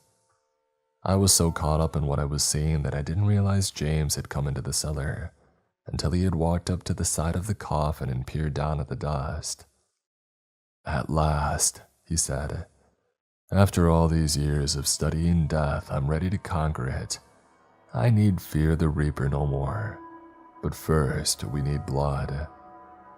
He turned around, looked at Harrison and said, "Your blood." The assistant looked horrified and began to plead. "No, please, I've done everything you've asked. I found you this relic." James was unmoved. He clicked his fingers and two of these security guards grabbed Harrison's arms and marched him to the open coffin. A third guard took out a blade. It was long and looked viciously sharp. Harrison cried out and tried to struggle free as the blade was held against his throat. But there was nothing that he could do. The blade sliced and blood flowed. It fell in a crimson wave into the coffin. The guards let go of Harrison and he fell to his knees, fell backwards. He was dead. In the coffin, his blood was soaking into the dust, darkening it. The blood-soaked dust began to move. It was as if there was a storm building inside it. A storm that was lifting the dust and making it swirl higher and faster, until the dust was a spinning mass that rose inside the coffin. I watched, transfixed as shapes formed inside the chaos, as the dust solidified into a heart which pulsed violently and threw out a network of veins. Ribs formed around the heart and spread into a skeleton that began to be wrapped in muscles and skin. Finally, features appeared on a face. The dust had transformed. It had taken on the form of a man, one who stood lithe and pale and looked at us through eyes that blazed with a dark intensity, and spoke in a harsh whisper. "Who has brought me to this place? Who has made me whole?" James stepped forward and said confidently, "I did, and now you owe me. You will make me like you so that I can never die." The being that had risen from the coffin looked at James with utter contempt. Making James explode with rage, he screamed, "You will do as I say now, I command you. I will never die, and I will not be stupid enough to get a stake driven through my heart like you." After a moment where it appeared lost in thought, the being's expression softened. It lowered its head slightly as if in deference. It stepped out of the coffin and it moved to James' side. James' eyes shone with excitement and he tilted his head to one side, presenting his neck. "Do it," he said. "Turn me into a vampire." The being, the vampire, opened its mouth, exposing long, sharp fangs. It leaned over James and it bit, a slow, lingering bite. A shiver ran through the length of James' body. This is what he had wanted so badly. But the bite went on and James began to struggle. The vampire bit deeper. James screamed and fought desperately to free himself from the vampire's embrace. He was trapped though, and it became hideously clear that the vampire was not sharing its dark life. It was not making him one of the undead. It was feeding. James' skin began to wrinkle, his flesh shriveled. His blood was being drained by the vampire and soon his futile attempt to fight faded. He fell limp and moments later all that was left of him was a desiccated husk. Now he was empty of blood. The vampire let him fall to the ground, and then it snarled, "No one commands me." I stared at James. All his wealth and power meant nothing now. Death, the great leveler, had reduced him to a corpse, and now all that was left to him was to decay in a lonely grave. One of these security guards screamed, tearing me from my macabre reverie. I looked up.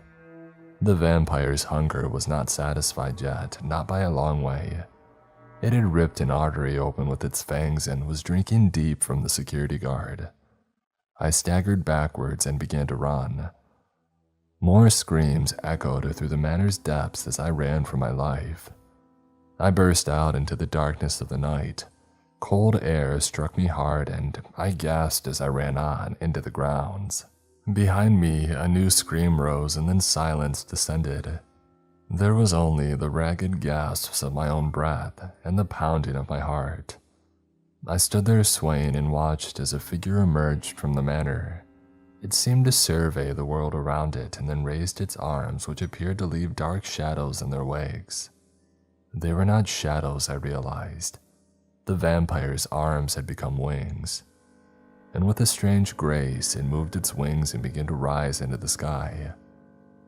It flew until it was over the roofs of the manor and hung in the air for a moment. It cried out, a terrifying primal scream, and then it spiraled away until it was lost to sight. I sank to my knees. I had survived. I was still a fugitive in the eyes of the law, but I would not run away. I would fight to clear my name. Before then, I had a prisoner to free. I strode back towards the manor in the gallery wing, where a corpse waited in fear and pain in its shroud of flies.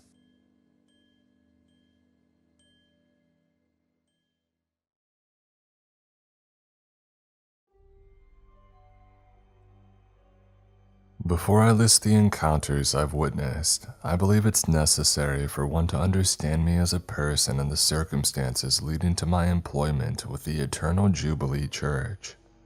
I'm not a religious or spiritual person by any stretch of the imagination, nothing against it, but I have never felt compelled by it at all. As a person born and raised in the South, I was at a Baptist church for every service or event no matter what. Large or small, my family was very involved in the church.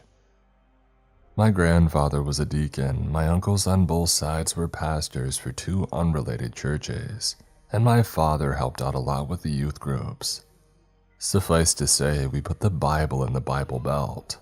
I never resented this, and yet I felt nothing towards it. Even as a child, the songs felt hollow. I remember being jealous of my siblings and parents, for they could find happiness and solace in their faith. I found nothing, not even hatred. I wanted to believe, but I just couldn't. After graduating high school, I grew restless of my little town in the coming years. This dissatisfaction with life manifested itself through laziness and other unhealthy habits. Butting heads with my family more than ever over lifestyle choices, I finally cut contact and decided to never look back. I would learn to regret this. Much to the dismay of my family, my significant other and I decided to move to their tiny hometown in the mountains. Having similar upbringings, my partner's family was very involved in the local church as well. Down on our luck, his father begrudgingly helped me get a job as a custodian at their church, the Eternal Jubilee. However, fate had other plans for us. My partner was very eager to get home and yet was so consumed by misery to actually be there. It started off somewhat minor, becoming kind of distant and eating less, but it snowballed quicker than I could have ever imagined. His emotions became increasingly erratic, with fits of explosive anger or quiet sulking. He was never an emotional man, so the sight of him weeping was completely foreign to me. I just didn't know how to approach these intense emotions, but they became a regular occurrence. There were some days he couldn't even look in my direction without crying. I would try to console him only for him to become belligerently angry. He apologized to me frequently, but often over strange and vague reasons. But all the same, he would blame me for equally vague reasons mere hours after an apology. He would habitually disappear all hours of the night, supposedly to visit his family. Rigid and controlling, his parents would call daily without fail. They would stop by often as well and would prefer to speak to him privately. They always seemed to be lurking around the corner no matter the day. His parents would very rarely look in my general direction, let alone speak to me. Generally cordial to their son, they would turn ice cold when frustrated with them. I remember seeing him begin to cry in front of his father, only for the older man to push him to the ground as hard as he could. I tried to intervene only for his father to walk away, not even acknowledging my existence. I can't even repeat the vile things that my partner called me for trying to stick up for him. This just wasn't him. It couldn't be. He would have never said those things to me before. And being coerced by his family, he joined a faith booster at their church and was there more often than not. I could not attend due to the special memberships that his family had. I began to see him less and less, maybe once or twice a week. He wouldn't even look me in the eye anymore. Only living there for a month, he succumbed to the battle with his own mental health and took his own life, only leaving behind a note, an excerpt of his poetry. A fly fell in love with a spider, throwing itself into its web. A trap maybe, but one could see the spider had fallen in love with the fly. But instinct is stronger than love. Oh no, forgive the spider for its hunger. But who was trapped? For the spider's heart was in the fly's trap all along. There is not a day that goes by where I don't miss him. I don't understand why or how it took such a drastic turn. I feel guilty for not understanding, for not saying the right thing, for not being able to stop it. I know his parents blame me for his death. After the service, they made it very clear that they had no interest in keeping in contact. I had to keep moving, keep working, keep my head down until the pain goes away. I'm sorry, Wade. I thought that my hometown was small. It makes this place look like a speck. If it were up to me, we would have moved to a city, somewhere with life, somewhere open-minded. But he wanted to come here to the town that would eventually kill him. For as sparsely populated as the town was, there were many different churches in the area, many of them small and secluded, all dwarfed by the monolith that was the Eternal Jubilee Church. It wasn't on any digital maps, and actually finding the massive building was surprisingly difficult at first. A massive peculiar structure, the Eternal Jubilee resembled many of the Baptist megachurches in theory, but its strange layout gave the impression of a building mindlessly built larger and larger. A modern-day Tower of Babel. I know that I keep emphasizing its size and I might be exaggerating just a bit, but it was truly out of place to be in the middle of nowhere. Too grandiose for a backwater church. The top of its ever-tall steeple was tipped in a golden two-pronged implement resembling a pitchfork. That's another thing. There wasn't a cross in sight within the building, at least in none of the rooms that I've cleaned. I'm sure there's more. With the building being empty most days of the week, it is a very lonesome job other than the scattered staffing. The pay, though, was surprisingly fantastic for what the basic duties were. We have a team of 6 custodians: Titus, the bitter curmudgeon, Shifty Dale, Ditzy Pearl, Ignorant Ray Nathan, Quiet Barry, and the forgettable Tom or Tony. I'm not 100% sure of his name. He never wears his name tag for some reason. As well established, I'm not an adamant believer in the supernatural, but the isolation can get to you. Strange noises, odd shadows, figures out of the corner of your eye, rooms changing slightly in layout after leaving. These are very common things to hear on our lunch break. Much to the ire of Titus, the man who was almost as mean as he was old. Having seniority, he would often bark orders at the team. He hated the supernatural babble until he almost punched Ray Nathan for saying, "Maybe the church is alive. I swear that I hear breathing in the walls sometimes. He wasn't exactly wrong though. The various classrooms, gymnasiums, and offices did all look very similar. It was easy to mistake them, but it did feel like rooms would shift ever so slightly, no matter what Titus or the pastor said. The pastor of the Eternal Jubilee was the eccentric Lysander Sinclair, a has-been rock star turned child of God. Pastor Lysander was an odd man, both in appearance and personality. Short and concerningly thin, the pastor engulfed his small frame in a tacky lavender and gold suit. Despite being ill-fitting, this affront to fashion was his lucky trademark, and he was seldom seen without it. They say that he was beautiful once before the debaucherous and drug-ridden lifestyle of a glam rocker left him aged and scarred. His features were ever so sharp. High hollowed cheekbones and a finely pointed nose gave the little pastor an almost statuesque appearance. His lips were thin and scarred, always seeming to be curled into a faint smirk. There was something off about his eyes, bright green, feverish, and frantic. His stare always gave the impression that whatever he did back in the 70s still had lasting effects on his mind. The pastor's study was stranger still, a large office of many mirrors with a small golden calf resting upon his desk. Lysander always seemed uncomfortable when somebody went near his study, for one reason or another. In truth, Lysander's band was never quite as popular as he let on, but it always seemed to come up in conversation. The Crazy Court of the Cobra King is the only holy harem song to really gain traction. It's catchy enough, I suppose. He's at the church more often than not, keeping mostly to himself in his study. However, he does have a tendency to haunt the halls and classrooms of the empty church, and guided by his own reflection in the flooring and humming a long-forgotten song he probably wrote. You can tell that when he talks to people, he's focused on his own reflection in their eyes. Pastor Lysander always seemed to surround himself with attractive young men and women. As disgusting as it sounds, his attention would focus on the physically beautiful.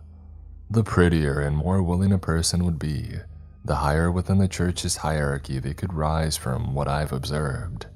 Very fickle, he would seem to have a new favorite every other week and would host personal revivals in his office after nightfall. Out of our staff, Lysander seemed very fond of me and would always try to talk to me if given the chance. Maybe that's why I'd always be scheduled for the later shifts. The tall, muscular man with long curly hair always seemed like his main confidant. I can see a deep jealousy and hatred in his eyes. He deeply scares me. I hated being around Pastor Lysander.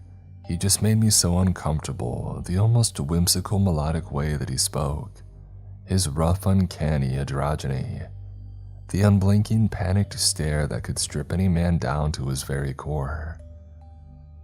For as strange as this man is, the people of this town are fiercely loyal to Pastor Lysander and the Eternal Jubilee Church. With how they talk about him, you would think that Lysander is their god. Interestingly enough, a lot of the members of the church are bizarrely wealthy. Suffice to say, both the pastor and the offering plate are spoiled by the populace. I was very skeptical at first. The stories that were told in the break room would get increasingly bizarre. Horned shadows, beautiful women with gold coins for eyes appearing in mirrors, passing rooms with young men dancing naked only for them to disappear without a trace, hoof marks on carpet, and so on. Other than Barry randomly finding a golden coin in his pocket, nothing unnatural has happened in several weeks. Until near the end of one of my many shifts, I had come across the petrified Pearl stuttering out incoherent ramblings. Trying my best to calm her down, I could only decipher bits and pieces of what she was struggling to say. Something pale and torn had run past her, slamming its way to the stairwell of the boiler room below. Now the boiler room was in the lowest part of the basement, and the top of the door frame is too high for most people to reach. However, I could plainly see two massive handprints stained in something that shimmered like liquid gold above the doorframe.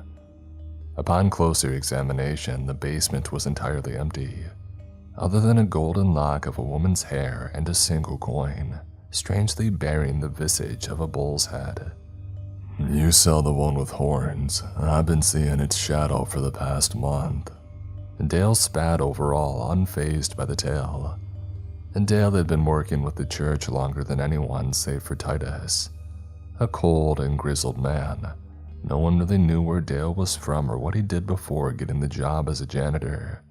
What was known about Dale Ortega was that he's an agnostic and has seen a lot of shit in his day, which is an odd way of wording it since he's 24. A former drifter and self-described survivor. I think it's wise not to cross Dale. Pearl, the cheerful woman who never had anything but a smile, didn't speak another word before clocking out early with a face hardened by fear.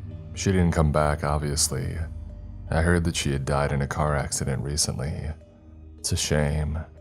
Ray Nathan, ever the instigator, slammed the coins on Lysander's desk. Lysander, being a man of many nervous habits, began to fiddle with his fortune of gold rings compulsively. "What curious little tokens, friend, but offerings are put in the tithe box."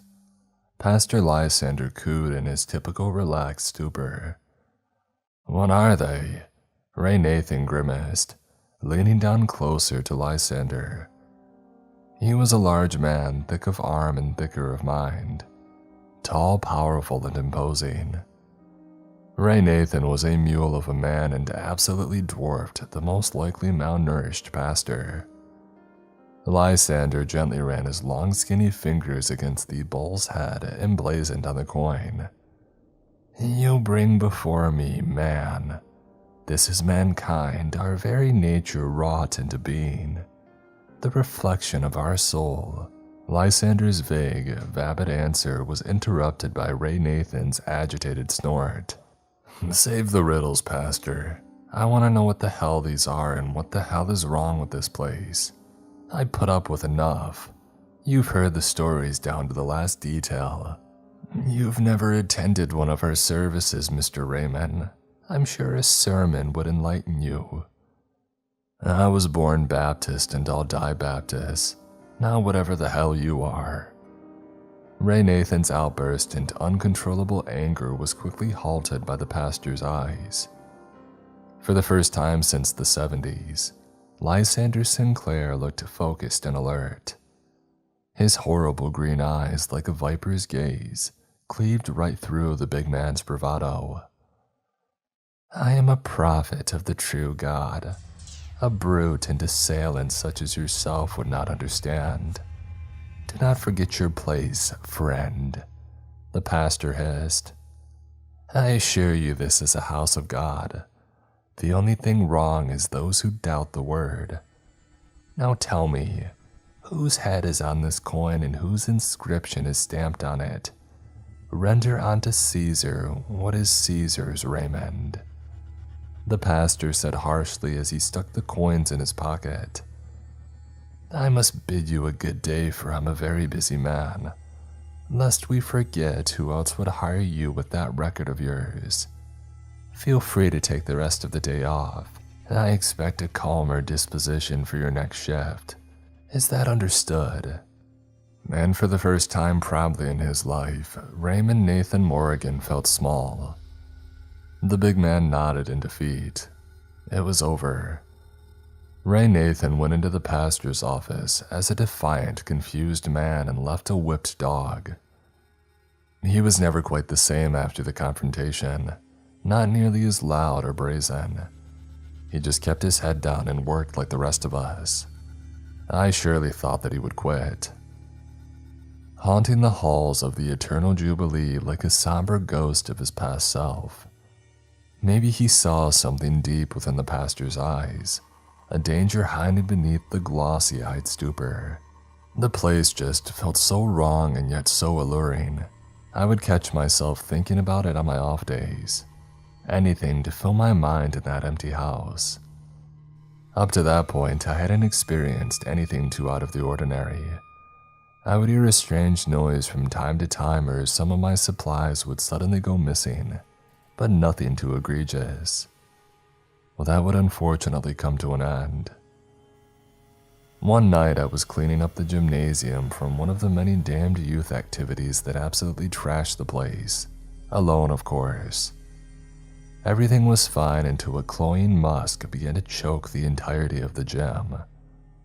At first, it was merely a sweet and floral scent, yet it thickened into a toxic stench of perfume and scented oils. Out of the blue, I was struck by an uneasiness that I've yet to experience again. Something was off, very off. It was like I was sensing something foreign to this world, something not meant to be here. It's a hard feeling to describe, almost like you found out the world was about to explode. Such panic and awe, both amazement and terror as one. An unknown shape materialized off in the distance, causing my body to tingle with a bizarrely pleasant sensation. I tried to speak, but to no avail, as my mouth was consumed by the vulgar taste of metal and an unfamiliar sweetness. Very clearly in my peripheral vision, a pale naked figure was atop the stage. Too tall to be a normal person with both male and female traits, it bore golden eyes and no noticeable genitalia. Innumerable piercings and chains of gold dotted its body in a sickening shimmer. Whatever this thing was, I tried to pretend like I didn't notice it. Maybe it'll disappear like all the stories that I hear from Dale and Ray Nathan. It just stood there staring with its coin-filled sockets. It was repulsive but also beautiful. I was filled with an unreasonably powerful urge to stare right at it. It took every ounce of concentration to not look at the golden hermaphrodite. Bear witness. And for the most agonizing seconds of my life, I swore that I could hear Wade's voice beckoning me. I needed to look. But just like that, it was gone without a trace. Immediately being hit by intense nausea, I ran to the closest bathroom as my dinner came rolling up. Unfortunately, I wasn't quick enough, retching all over a pristinely clean sink. Amidst the acid and bile, the sweet purple froth of wine began to seep through my mouth. I haven't touched wine in months, and yet here I was, spewing up an entire bottle. Just when I thought that my system was entirely expunged, something violently erupted from my throat. I couldn't believe it. It was a coin. God help us, I just threw up a golden coin. Completely and utterly clean of any bile, the coin was engraved with two lovers locked in a passionate embrace.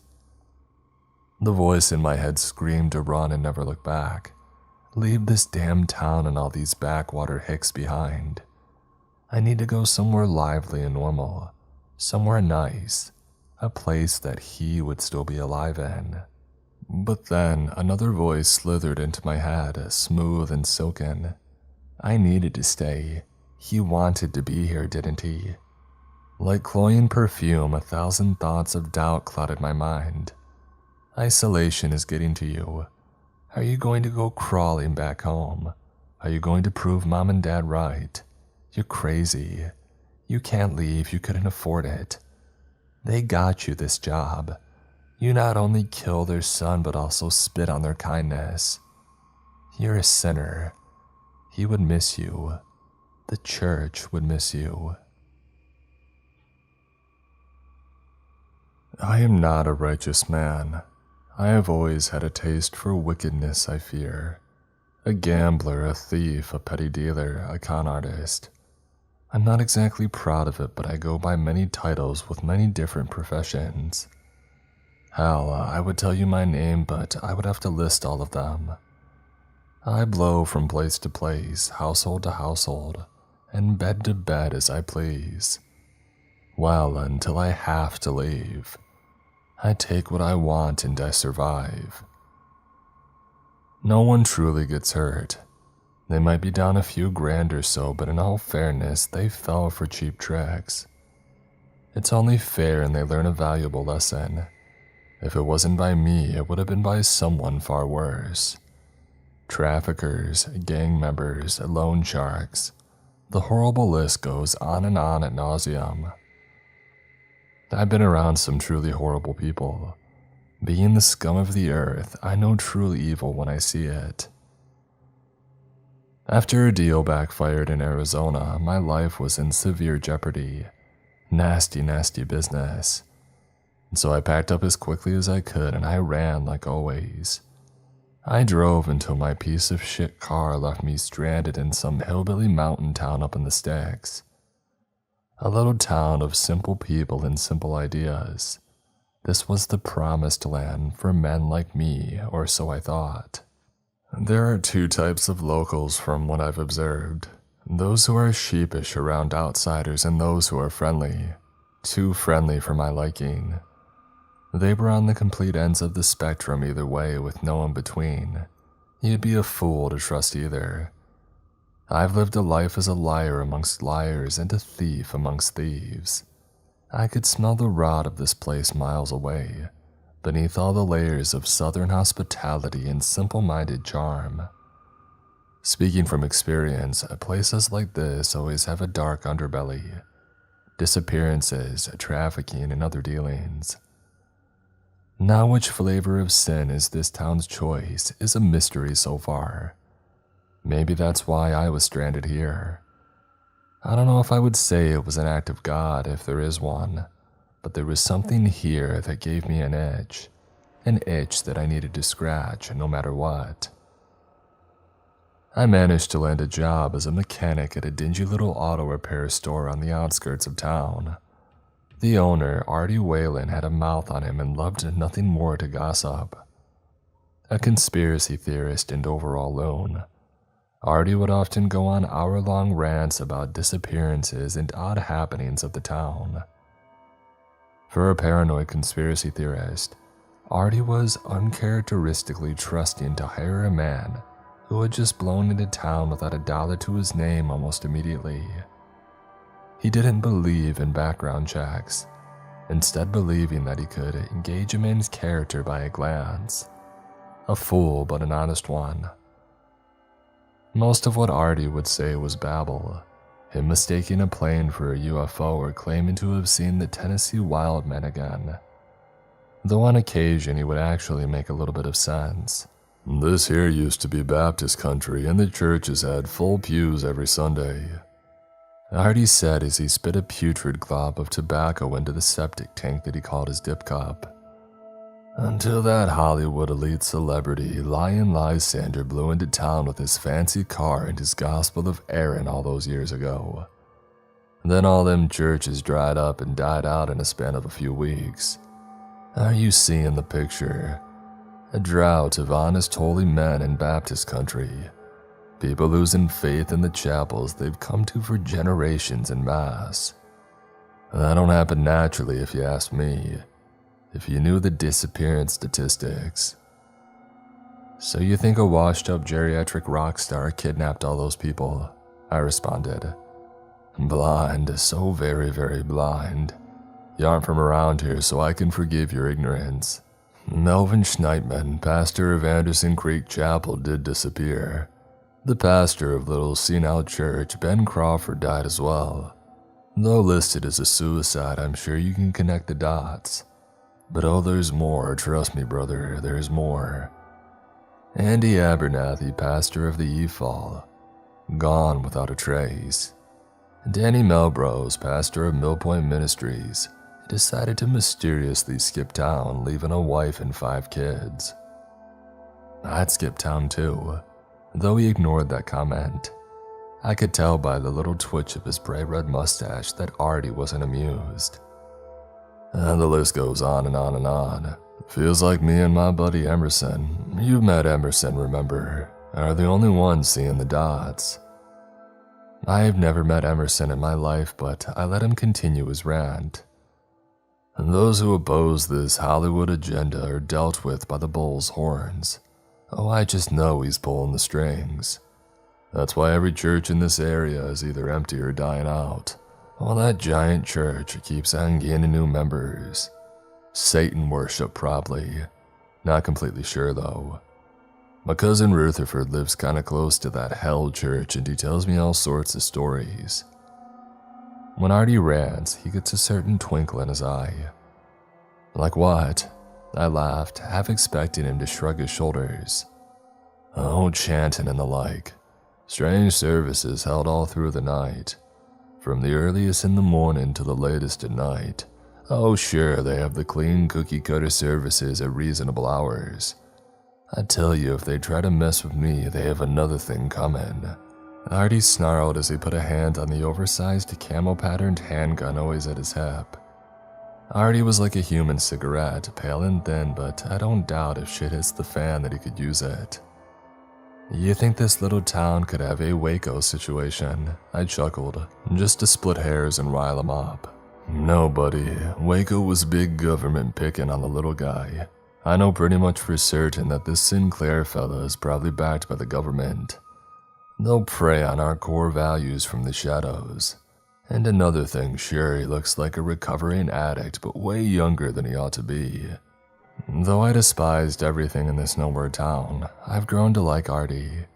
He's good people, just like the hero of his own little story that he made up in his mind. He might be onto something though. A big church that's unreasonably secluded, led by a former drug addict, has memberships to attend certain services and goes off a religion that's splintered off from Christianity. The whole thing is just a blinking sign that screams cult in the biggest capital letters that you've ever seen. And just like divine intervention, a bright purple 1976 Cadillac Coupe de Ville accented in a lavish gold sped up to our lot for an oil change. The driver, a tall handsome youth no older than 20, had a smug sneering eyes looking for a fight. Standing around 6'4" and built like a linebacker, the man would have been imposing if not for his long pretty curls and thin mustache. No doubt every girl's dream. I doubt that he would want that chiseled face of his banged up. Don't scratch the paint. He grimaced impudently, gesturing to a small borderline non-existent line on its paint job. The last mechanic did this travesty. See that you're careful with it.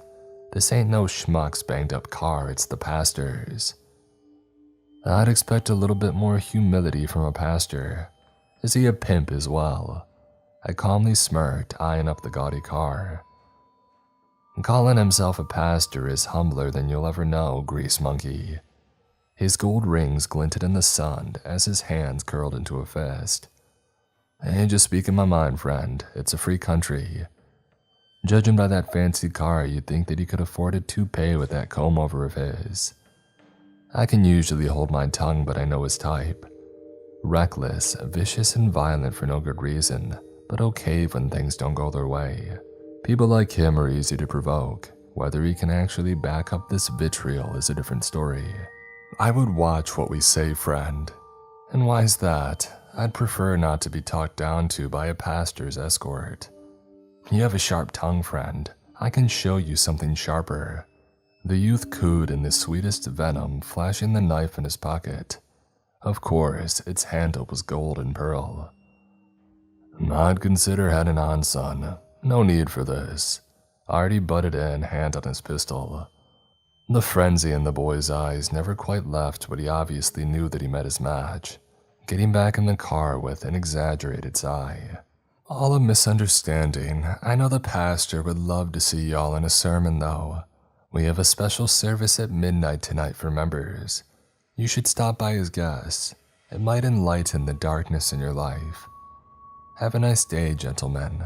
He called, every syllable dripping with pettiness and hatred as he slowly drove off into the distance.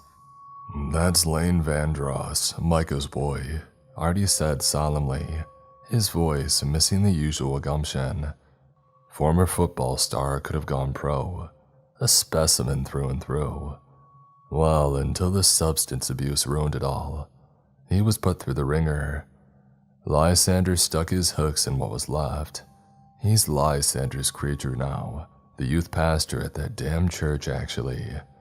Artie continued. I almost thought that he was about to cry. A has-been football player and a has-been rock star, they're perfect for each other, I joked. But I could see that jab broke straight through Artie's heart. It's not funny. His father was a good man and he was a troubled boy. That pastor surrounds himself with handsome, broken youth. Young men and women to be used as his makeshift groupies. Calls them his young apostles. It makes me sick. Artie yelped, and for a split second I could feel his sadness. Will he be back to start something with us? Nah, Lord knows. Seeing his boy like that, all doped up and glammed up on that washed up guy's arm. It broke old Micah's heart and his health went down after that. It killed him. An honest man dies and an evil one gets richer. It's the way of the world, my friend, the way of the world. Artie choked up, walked inside his office. He'll probably be in there a while. Curiosity killed the cat, as the old adage goes, though I've never quite grasped this concept.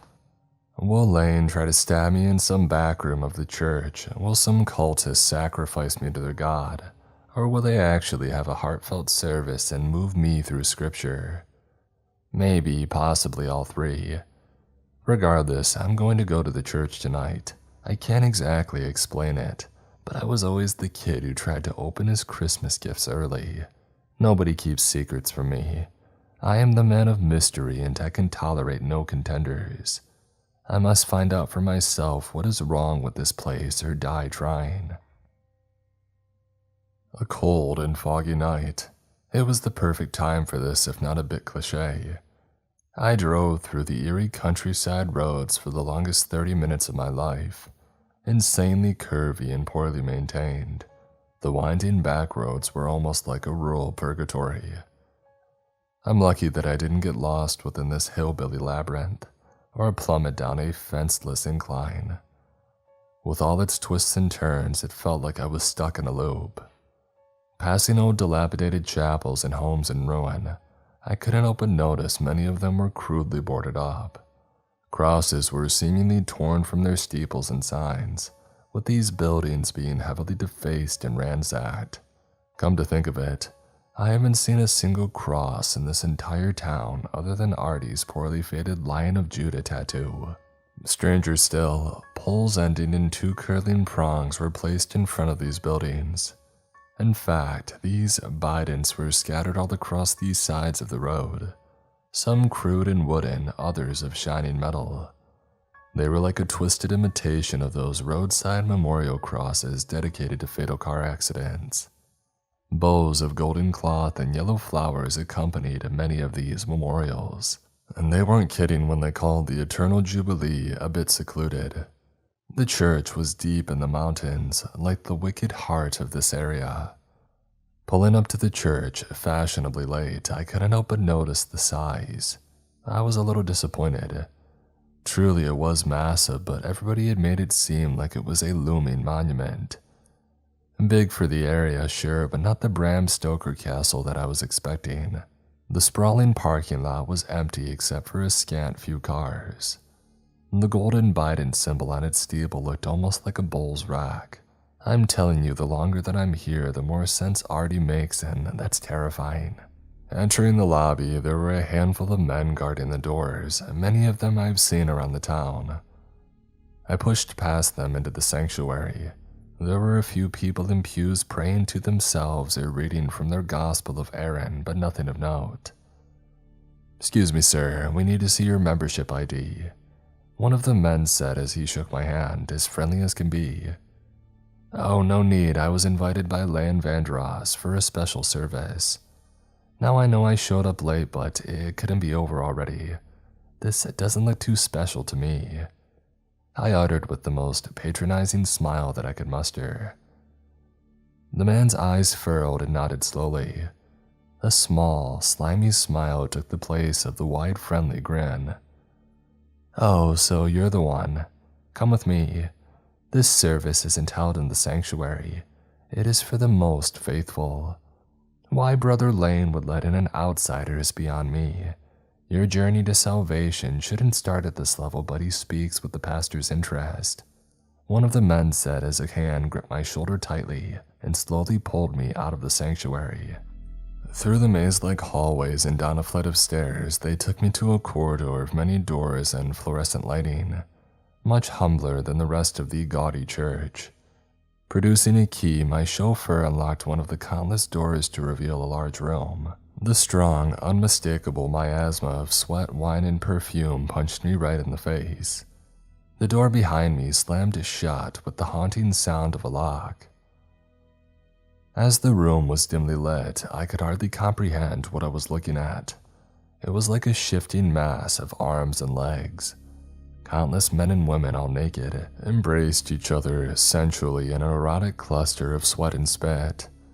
A band of naked men covering their faces in bull's heads played gilded instruments to an ominous melody. Serving women, their bodies wrapped in golden chains, poured a cloying wine on the participants as they began to chant.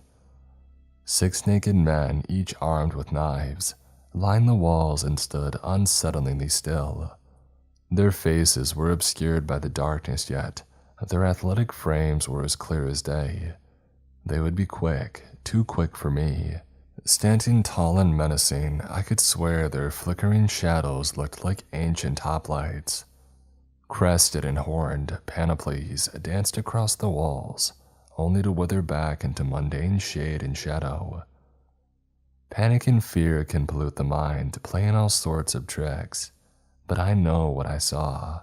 A troop of castrated men, all dressed as some sort of nymph or satyr, drunkenly danced around the congregation in a circle. Golden bands and circlets of thorns lined their arms and brows, with their legs contorted awkwardly by their hooved stilts. Every moment had to be agony, yet they stomped, twirled, and gyrated wildly, singing through slurred and painful hymns. An unending smile was plastered to each face. 4 older men were bound to podiums by gilded chains, each bearing an ornate lantern. Their eyes and mouths were covered by golden cloth, tightly wound around their heads. Laurel crowns rested upon their brows, and bullhorn codpieces covered their genitalia. Their fleshy, pale bodies were crisscrossed in many gruesome lashes and bite marks. Bobbing their heads slowly in tune with the beat, you could hear them faintly yet joyfully humming to themselves. A serving woman, her nails long and sharply pointed, cruelly raked a terrible gash into one of the bound elders' abdomen. The man's painful howl blossomed into a gleeful purr as she pressed her finger deep into the wound. Dear God, Artie was right. I've seen a lot in my time, but nothing can accurately describe the pure disgust and fear I felt. I needed to keep calm. By God, keep calm. And from the darkness, Lane Vandross slinked forward, his nipples and navel pierced in gold. A strange necklace of golden coins rested in between the mighty horns of a bull obscenely tattooed to his chest.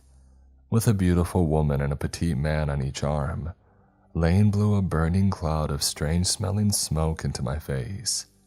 Welcome to our jubilation, friend. What is this? I asked, quieter than a whisper. This is freedom, he responded as he squeezed the flesh of his 2 lovers. Everyone in this pit of sin went quiet and reared their heads to stare in my direction. Why show me this? Why bring me here? You are troubled. We were just like you until our souls were let free. Society and their false gods try to crush you beneath their heel, keep you weak and chained. Our God is liberation. He abhors normality and depression, for he is a God of freedom and love. Oh, but don't worry, friend. The pastor will forgive your blasphemy, for he knows you. There has to be some kind of mistake. I'm not from here. I don't know any of you. I don't want any of this. I stammered, trying my best to hold my ground. Don't you wish to be free? Out there they control everything, but in here we can do whatever we desire, for that is freedom. Lane asserted before delivering a hard punch to a bold elder's jaw. The older man went limp for a second, only to hum the melody louder in a gracious haze. I tried to choke out a response, only for Lane's smile to grow greater. Gently rubbing his hand along his male lover's ear, Lane ripped his golden earring free without a second thought. For true freedom, nothing should be denied. Instinct is law and every desire should be acted upon. This is the way of the bull. Are you a bull or a sheep, friend? Slave or master? I'm a mechanic. A simple, nothing mechanic, I retorted, trying my best to locate another exit to no avail. But the pastor saw. He stuttered, almost like a confused child. Judging by Lane's cadence, his mind was muddled by some form of stimulant. Your pastor saw nothing. I am a mechanic, nothing more, nothing less. You are mistaken. I will never speak of this night again, I swear, just let me go. I protested with the last drop of confidence that I could muster. Then why come? Lane murmured, struggling to find his words through the thick brain fog as he put out his strange cigarette on the woman's arm. Without making any sound, the woman barely even winced. You could see a great sadness in her eyes, though. A sadness not even in the thick veils of debauchery and intoxication could hide. I was curious, very curious about your religion. I don't know, I just wanted to see it for myself. It was a mistake. This is all a mistake, so I think it's time. My ramblings were interrupted by Lane's ghastly blare.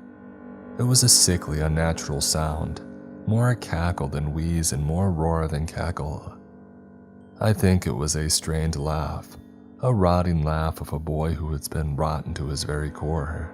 Almost stumbling over, Lane caught himself on his young male lover, viciously digging his long nails into the man's flesh.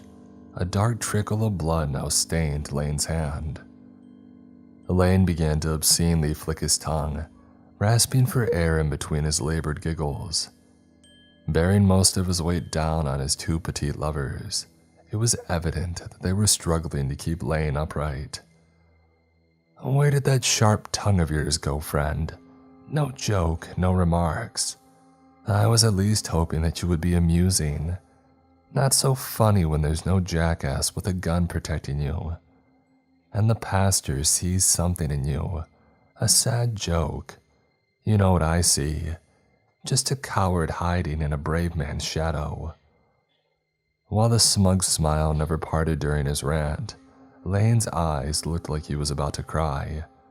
His mouth screamed of bravado and damnation, while his eyes whispered of doubt and sorrow. Lane, this was a mistake. I think you need to sit down, you don't seem well. Let's just calm down and talk this out, okay? Pity graced my voice for the first time in years. Artie was right again. Lane was only a boy turned into whatever this is. A mistake, a mistake, a mistake. A mistake, true enough. The arrogance to come here to mock us. I knew that you were nothing from the start. Lane's telltale anger started to bubble with his ecstatic smile shrinking into a sour frown. Aggressively pushing aside the man and woman clinging to his impressive form, Lane yanked a small shiny object from a podium. Flick. Lane Vandross, now with a knife in hand, scuttled towards me. His movements were jittery and his pupils were heavily dilated.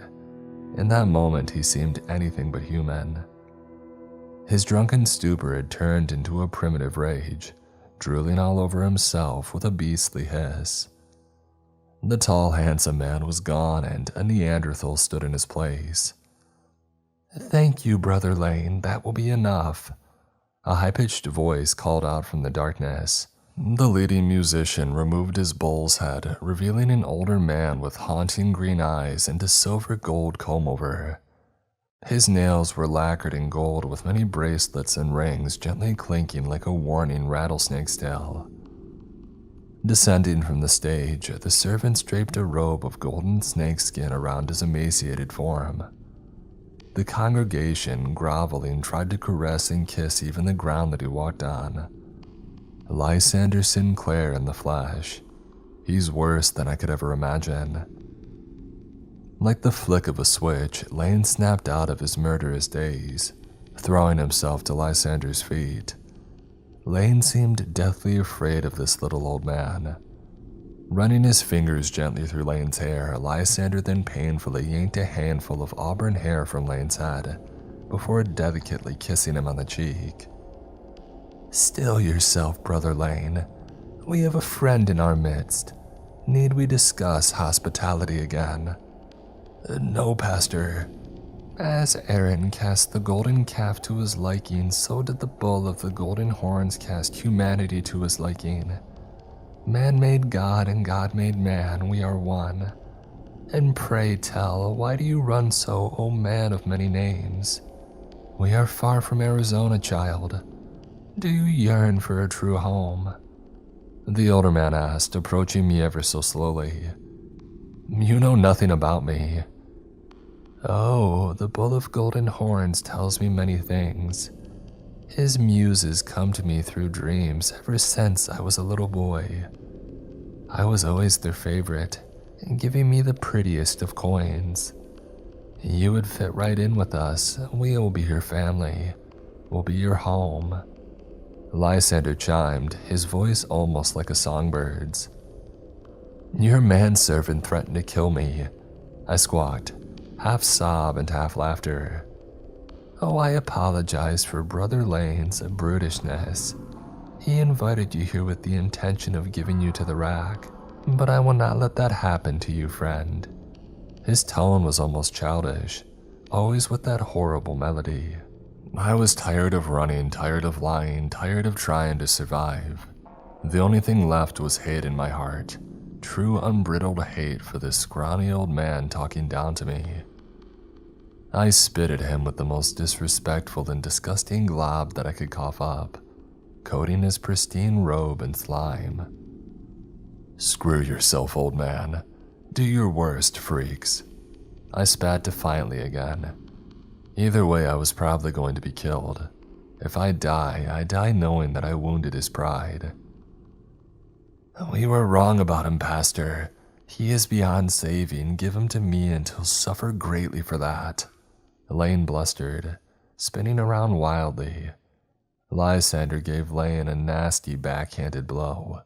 With his calm demeanor melting, Lysander seemed almost animal in that instant. "Wrong, wrong. Do not presume to speak to me of what is wrong, boy. The muses speak through me. The bull speaks through me. Gods decide what is right and what is wrong.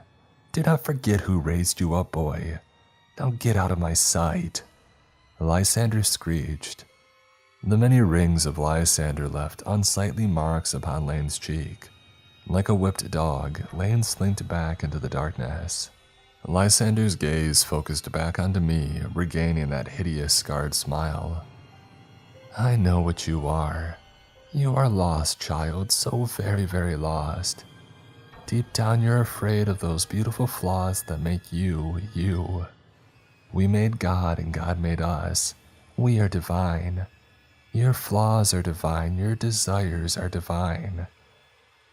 You know nothing about me, no one does, not even your God." Lysander cackled and began to sing an excerpt from "I Fought the Law" by The Clash. "Breaking rocks in the hot sun, I fought the law and the law won. I fought the law and the law won. I needed money 'cause I had none. I fought the law and the law won." I was completely and utterly speechless. There was absolutely no way that anybody could comprehend what was happening. It was like whiplash. The naked cultist continued to stare, almost entranced, deathly still surrounding the pastor. Producing a gold coin from his robe, the pastor smiled and gestured towards me obscenely. Unnaturally shiny, the coin was engraved with a bull on its head and a naked woman on its tail. "Oh, can't make up your mind. You're a gambler, man of many names, a slave to chance like many of our herd. So I say, let fate decide by the flip of a coin. Heads, you walk free by the mercy of our God. Tails, I let Brother Lane do as he wishes." With a lackadaisical flip of his thumb, Lysander launched the coin into the air.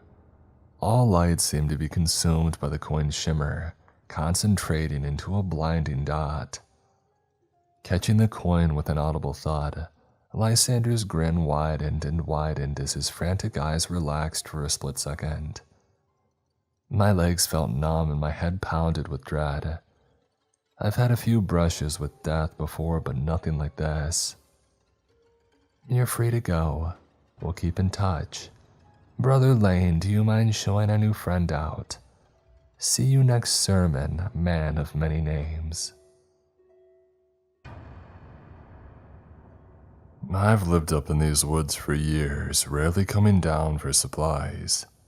I'd maybe check in with my remaining kin, just depending on how passive-aggressive their messages were. For men like me, isolation is practical. Loneliness isn't as bad as people make it seem. It's like a blanket, warm and comforting but can smother you all the same. I never was too fond of people even before the war. Well, people never seemed too fond of me either. Kids thought that I was dumb, adults thought that I was strange, and hell, even my parents found me too meek. I've always been big, but truth be told, there wasn't much that didn't scare the bejesus out of me. Dad would often say, "A boy as big as you are for your age, you sure do nothing with it." I'm sure Dad loved me in his own way, but he would get a bit carried away with how hard he teased me. At home, in public, holidays, birthdays, and night or day, Dad always had a remark to say. He was the one who started calling me kudzu, given the way that I would creep around like the kudzu vine. Before long, the whole town had started calling me kudzu. Even to this day, the nickname is stuck. My only friend was Briar, our bull-headed hunting hound. Briar was supposedly a purebred blue-tick coonhound, though Dad always said that he looked and acted like a mutt. Named for being a briar in Dad's side, it always seemed like I was the only one that old Briar liked. Though I struggled to talk to people, I could talk to Briar for hours. He would always listen, sitting by my side, just staring off into the woods until I was done. He would never interrupt or make cruel jokes. He understood what it was like to be a disappointment. Maybe that's why Dad despised him. Maybe he saw too much of his son in the dog or too much of his dog in his son. But he made me put Briar down. I begged and pleaded. I assured Dad that Briar still had energy left in him. Nah, Briar's too old, lived past his purpose. What is a hunting hound that can't hunt? And give him dignity, boy. Dad snarled, knowing damn well Briar wasn't nearly as old or sickly as he made him out to be. I couldn't pull the trigger, I just couldn't. I stood there shaking and crying to Dad's disgust. God's sake, boy, can you do anything but mope around and eat? All you do is creep and eat. Just like the vine, kudzu. Did I have a daughter after all? The goddamn kudzu queen, fat beauty of the South. Click. I never really made friends after Briar. My only escape was going deep into the woods to think. My grades were a train wreck and nothing actually gave me fulfillment. I had no purpose until the war. An evil and cruel purpose, but a purpose nonetheless. The drums of war can change anyone. Strong men can crack and timid men can grow vicious. While many men broke and suffered, I grew and by God I thrived. I was strong for once, a terror of the jungles. My aim was perfect. Biting through a man's jugular came easier to me than small talk. Briar is far from the only innocent blood on my hands. I was different in the jungles.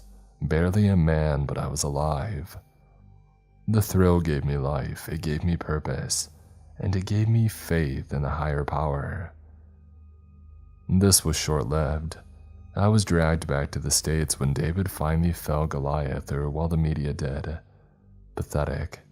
I would have fought for 5 lifetimes if given the chance. Heaven and hell made one.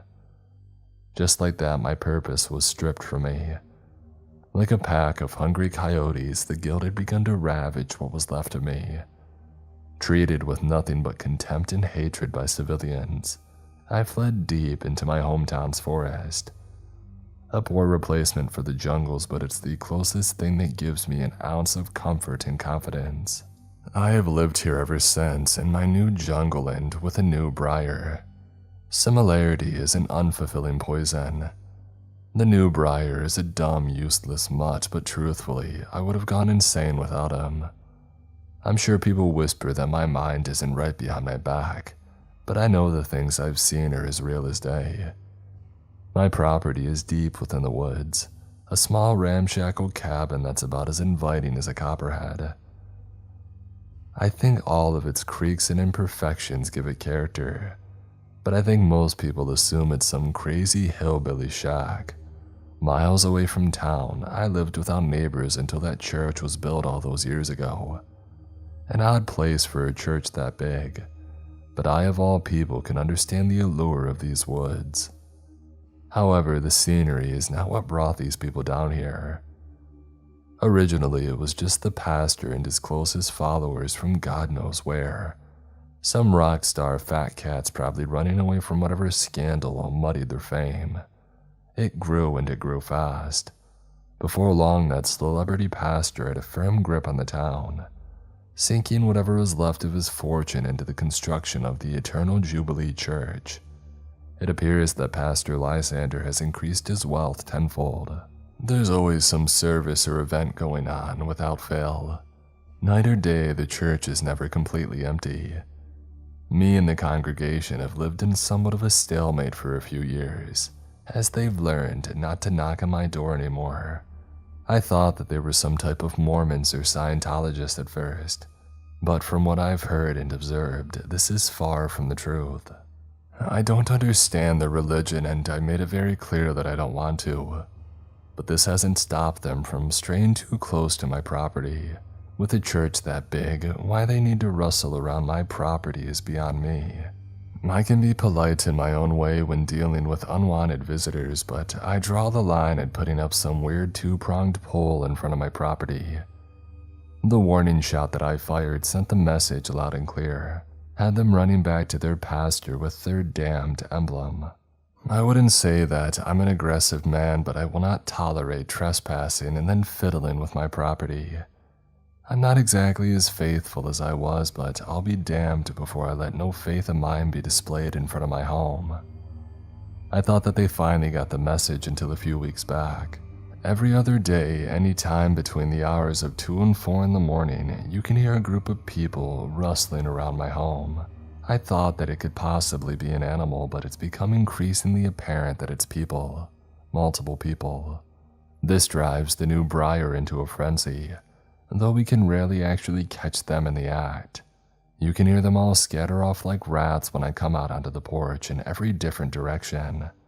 Some may say that I should go to the sheriff's department, but trust me, I'm considered a shell-shocked loon up in the woods. They wouldn't take me seriously. Regardless, the church's roots may run deeper than we know. Being surrounded in the woods would scare almost any man, but I am no stranger to this. Of all the people that they could mess with, they made a very, very terrible mistake. Maybe they're trying to give me my purpose back, a true sign from God. What they actually do out in the woods is a mystery to me, though I can imagine it's anything but good.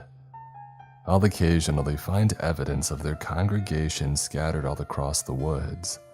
Remains of bonfires, two-pronged symbols, and golden coins, interestingly enough. Unsettling, but I hadn't found actual proof that they were dangerous until recently. One morning, Briar led me to a dead deer. A bull's horn had been shoved right through its belly and a coin was placed in its mouth. It was a big buck too. I couldn't imagine it would be easy to kill without a gun. Truly sick people, but it was impressive. I don't know what they want from me or my land, but I'm no stupid deer to sacrifice. Part of me wanted to confront the pastor of the church, but I would be a fool to enter the wolf's den. They were always friendly enough when trying to convert me at my doorstep, but clearly we are past the pleasantries. Those damned poles were placed closer and closer to my property, They were actively getting closer each passing night. One night, I decided to wait for them on my porch with a rifle. Around 3:30, I was about ready to call it quits when I heard something faint off in the distance. It was singing. These weirdos were singing in the middle of the woods. So much for their hiding and sneaking about. I would punish their arrogance. Nobody mocks me in my jungle. Gun in hand, me and Briar ventured off into the darkness to put an end to this once and for all. The deeper that we went, the light of a massive bonfire grew brighter and brighter. I don't know exactly what I was expecting, but definitely not what I saw. A circle of large wooden symbols surrounded an opening within the forest. A bull's head was nailed to each in a sickening display. Around 15 people naked and bedecked in golden jewelry danced wildly around the fire, singing in some language that I couldn't recognize. They sounded beautiful and almost siren-like. Chief amongst the congregation, 4 men dressed in an ancient king's robe stood tall, each bearing a bull's horn in one hand and a golden 2-pronged scepter in the other. Pointing their scepters at a random member of the congregation, the cultists then happily plunged their forearm into the roaring fire, graciously crying out in ecstatic pain. The cultists held out a scorched hand to the rest of the congregation. A man hiding his face behind a bull's head placed a single golden coin in the cultist's raw palm. A golden laurel crown was placed upon his brow and he began to sing. The rest of the congregation then turned down their fellow believer, brutally beating the coin bearer as he cackled with glee. Vicious and unrelenting, the congregation didn't stop until the coin bearer was a puddle of flesh and broken bone. They began to fight over his jewelry like a pack of wolves tearing into a carcass, leaving his body bruised and bare. The 4 leaders each placed a tender kiss on his bloody cheek before giving the rest of the cultists to the fire. I faltered. I wished that I could say I fired off a shot and made these freaks scatter off into the darkness, but I just felt small, even smaller than I did as a child. I was just a kudzu vine slowly creeping away. This was no jungle and this dog wasn't Briar. The fire and noise must have scared him off since he was nowhere in sight. The old Briar would have stood his ground. He was a brave dog, everything that I wasn't. The war was long over and my bravery with it. I turned tail and ran, directions be damned. Though branches and bushes riddled me in cuts and bruises, I ran deeper into the forest without looking back. I needed to get away. This is what people bring. They bring nothing but evil and mockery. I need to go deeper and further away from civilization, leave everything behind. From the darkness, I heard a familiar howl. Not the low growl of the new Briar, but the loud bawling bark of my childhood. An old blue-tick coonhound focused its gaze upon me. Its collar was of golden thorns, and beneath it lay the bloodied carcass of a dog far bigger in size. Briar. It was Briar. I don't know how to describe it, but there was something off about his form. He was exactly how I had remembered him, but also wrong at the same time, like a faded memory given life. Holding his golden chain, a curvaceous figure weaved itself elegantly between the trees. It resembled an attractive woman, supple and pale, with a cloak made of shimmering coins. It stood almost as tall as the trees, with many gilded chains piercing its snow-white flesh. Its face was chiseled and masculine, with what looked like melted gold covering its eyes and the top side of its head. The forest began to shift and change. I was back in the jungles in that instant. It was wrong, but it felt right. My terror morphed into relief. I missed this feeling. I missed my purpose. I missed Briar. "Bear witness," it hissed. Its voice was high and haunting, but beautiful like a choir of angels and a nest of serpents intermingling in a blasphemous harmony. I don't know if I was sobbing or laughing, but I held up my hand to pet my old friend. Briar beginning to growl, clamped his sharp teeth onto my hand as the sounds of gunshots rang out in the distance. Just like that, I was back in the forest. Briar and his new owner were gone without a trace. I was alone in the darkness. Was it real? It had to be. New Briar's corpse was still there, savagely ripped apart. Pain throbbed through my hand, revealing a bite mark and a golden coin in my palm.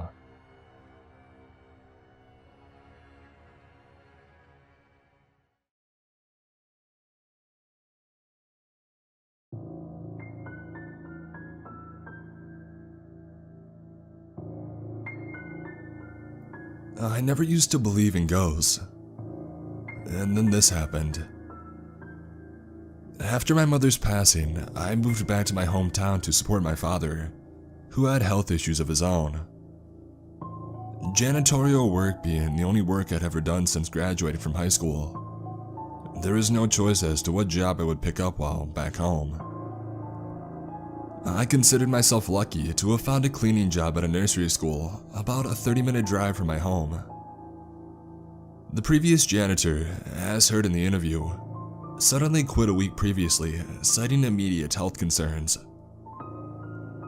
Over the next week of working there, I got a pretty concrete idea as to what caused those immediate health concerns. Things started getting weird on the second or third day that I had started working there. It was at night, about 2 hours after the preschool had closed. Around 8 p.m. it was. I was mopping the floors on the first floor near the reception area when the intercom from the front gate rang. I was the only person in the building at that hour, so I had to answer it. I picked up after a few rings and I heard only static.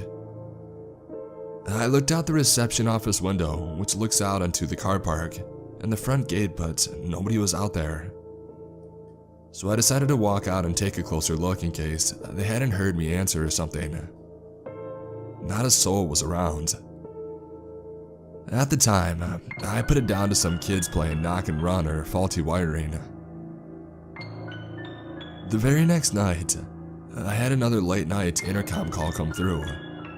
This time, I was on the third level mopping the corridor. The phone in the corridor rang. The weird thing was that only that particular phone rang, the one closest to me. I couldn't hear any others ringing. This is a detail that I overlooked at the time. I just assumed that all the phones in the building were connected to the reception area and the front gate, and they would automatically be diverted to where the sensors picked up activity in the building, similar to the lights and the heating. But same as the night before, I was met with only static. And then as I removed the phone from my ear to hang up, I heard a voice. A woman's voice. It sounded very far away. I couldn't get what she was saying at first, so I asked her to repeat it. "Is my son there?" She said slowly. Slower than was necessary, I felt. Again, it sounded like the person on the other end was underwater. "The nursery shuts down at 6 p.m., ma'am. There were no kids here when it did," I replied. No answer from her end, just a rise in the static. Receiver still in hand, I looked out the corridor window on the opposite side, the one that looks directly over the car park. "Excuse me, ma'am. I'm having trouble hearing you." There was no one at the gate. And then her voice through the phone again. "Is my son there?" I strained to look at the gate, almost willing someone to materialize there just so I wasn't looking at a space where there should have been a person that I was talking to. "Ma'am, I can't hear..." And then the phone went to static again. At the time, honestly, I didn't know what to make of it. I hadn't imagined the voice, that's for sure. It was clear as day. I just shrugged it off. Weird people everywhere in this world. and then I heard the unmistakable sound of bare feet running on hardwood flooring. The feet were light and quick. Children's feet. And they came from the 4-year-old's room and out into the stairwell where they stopped. Hello? I called out to the empty corridor. No response. Whoever it was, they were waiting in the stairwell, just behind the corner. I took a few steps towards the stairwell off to the side of the corridor. And then the footsteps sounded again. This time running down the stairs before fading out of earshot entirely. Someone, a child, ran out from the 4-year-old's room on the 3rd floor, hid in the stairwell, waited, and then when I approached, ran down to another floor. That is what happened. I swear by that. I called out again and I made after the child. How could they have overlooked a child left here past 6 o'clock? Had it been hiding somewhere in the room this whole time? How come the sensor lights didn't turn on? These questions raced through my mind as I took pursuit of the child. The 2nd floor was silent. And what's more, none of the lights had been activated by the motion sensor until I arrived there. The same went for the stairwell.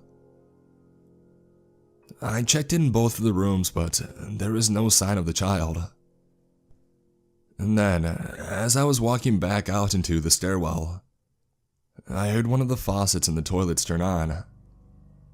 I say turned on, but it was more like wrenched full bore. There were no lights from the toilet area either. The lights turned on when I entered the toilets to reveal an empty room. The tap had been turned on with such force that I had to strain to turn it off. No chance in hell a child could have done that. I called the headmaster using the phone in the reception office, and I told him that I had heard a child running about the 3rd and 2nd floors. I didn't mention the faucet in the toilet, and that the sensor lights were unable to pick up any movement. Well, as I expected, my story was met with disbelief. I was asked, "Are you sure?" 3 times. I told him that I was, just telling him what I heard and that I didn't actually see anything. He told me to leave and that he would send somebody over at once to double check, and also check the lighting system. I offered to wait in case the child showed itself again, but I was refused. I collected my equipment from the 3rd floor, put it in the janitor's closet, and I locked the building for the night. The next day, the headmaster called me into his office. He told me that after a thorough search of the entire building and the grounds, there was no trace of any child.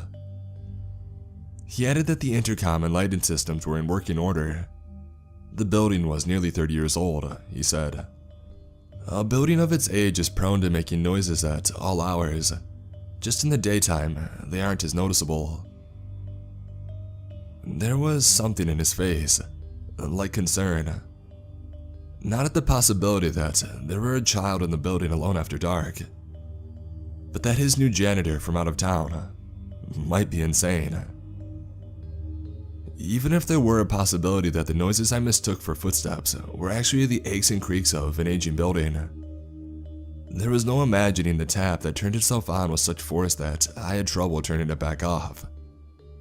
That was not a symptom of an old building. Those few happenings were just the start, however. That night, there was an incident. I use the word incident because I can't think of another name. But a spiritualist might use the word manifestation. It was around 9 p.m.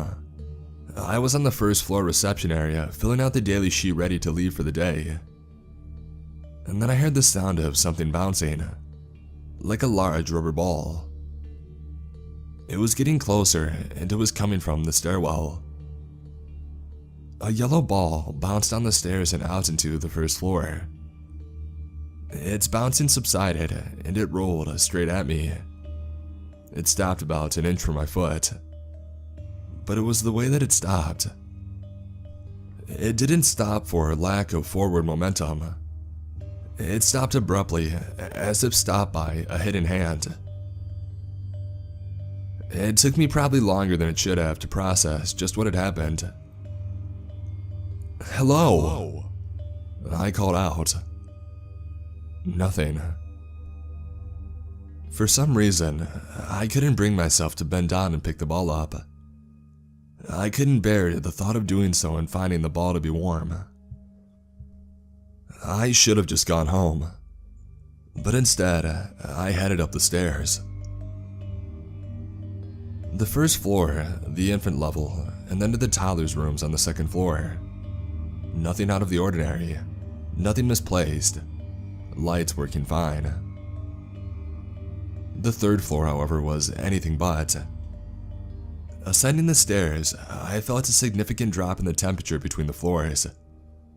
The third floor was freezing, and there was a strange smell, one that had never been there before, like a shoreline, a rotten one, a sandy, salty, rotten, marine life smell. The thermostat on the corridor read 28 degrees. This was the constant room temperature setting for the entire building. It could not be increased either. Inside the 4-year-old's room was even colder. I could see plumes of steam in front of me every time I exhaled, but I noticed no condensation on the windows. And then I heard the same noise as I had on the first floor. A bouncing ball. This time, too, was getting close. It was bouncing up the stairs. Some impulse told me to conceal myself from the view of the stairwell opposite the room. I pressed my back against the wall next to the room's door. The ball bounced into the room, past where I was standing flat against the wall. It stopped at a spot in the center of the room, still bouncing. It gradually slowed until it stopped and came to a rest on the floor. I could do nothing other than stand and watch. What would you have done if that had happened to you? There isn't much else you can do. There was a terrible passing of time, a heavily pregnant pause in the air. The wall at my back threatened to freeze me. The cold was now both in the room and inside myself. After a few minutes, maybe even 10, the ball started to slowly roll towards me. Again, it stopped just before my toes.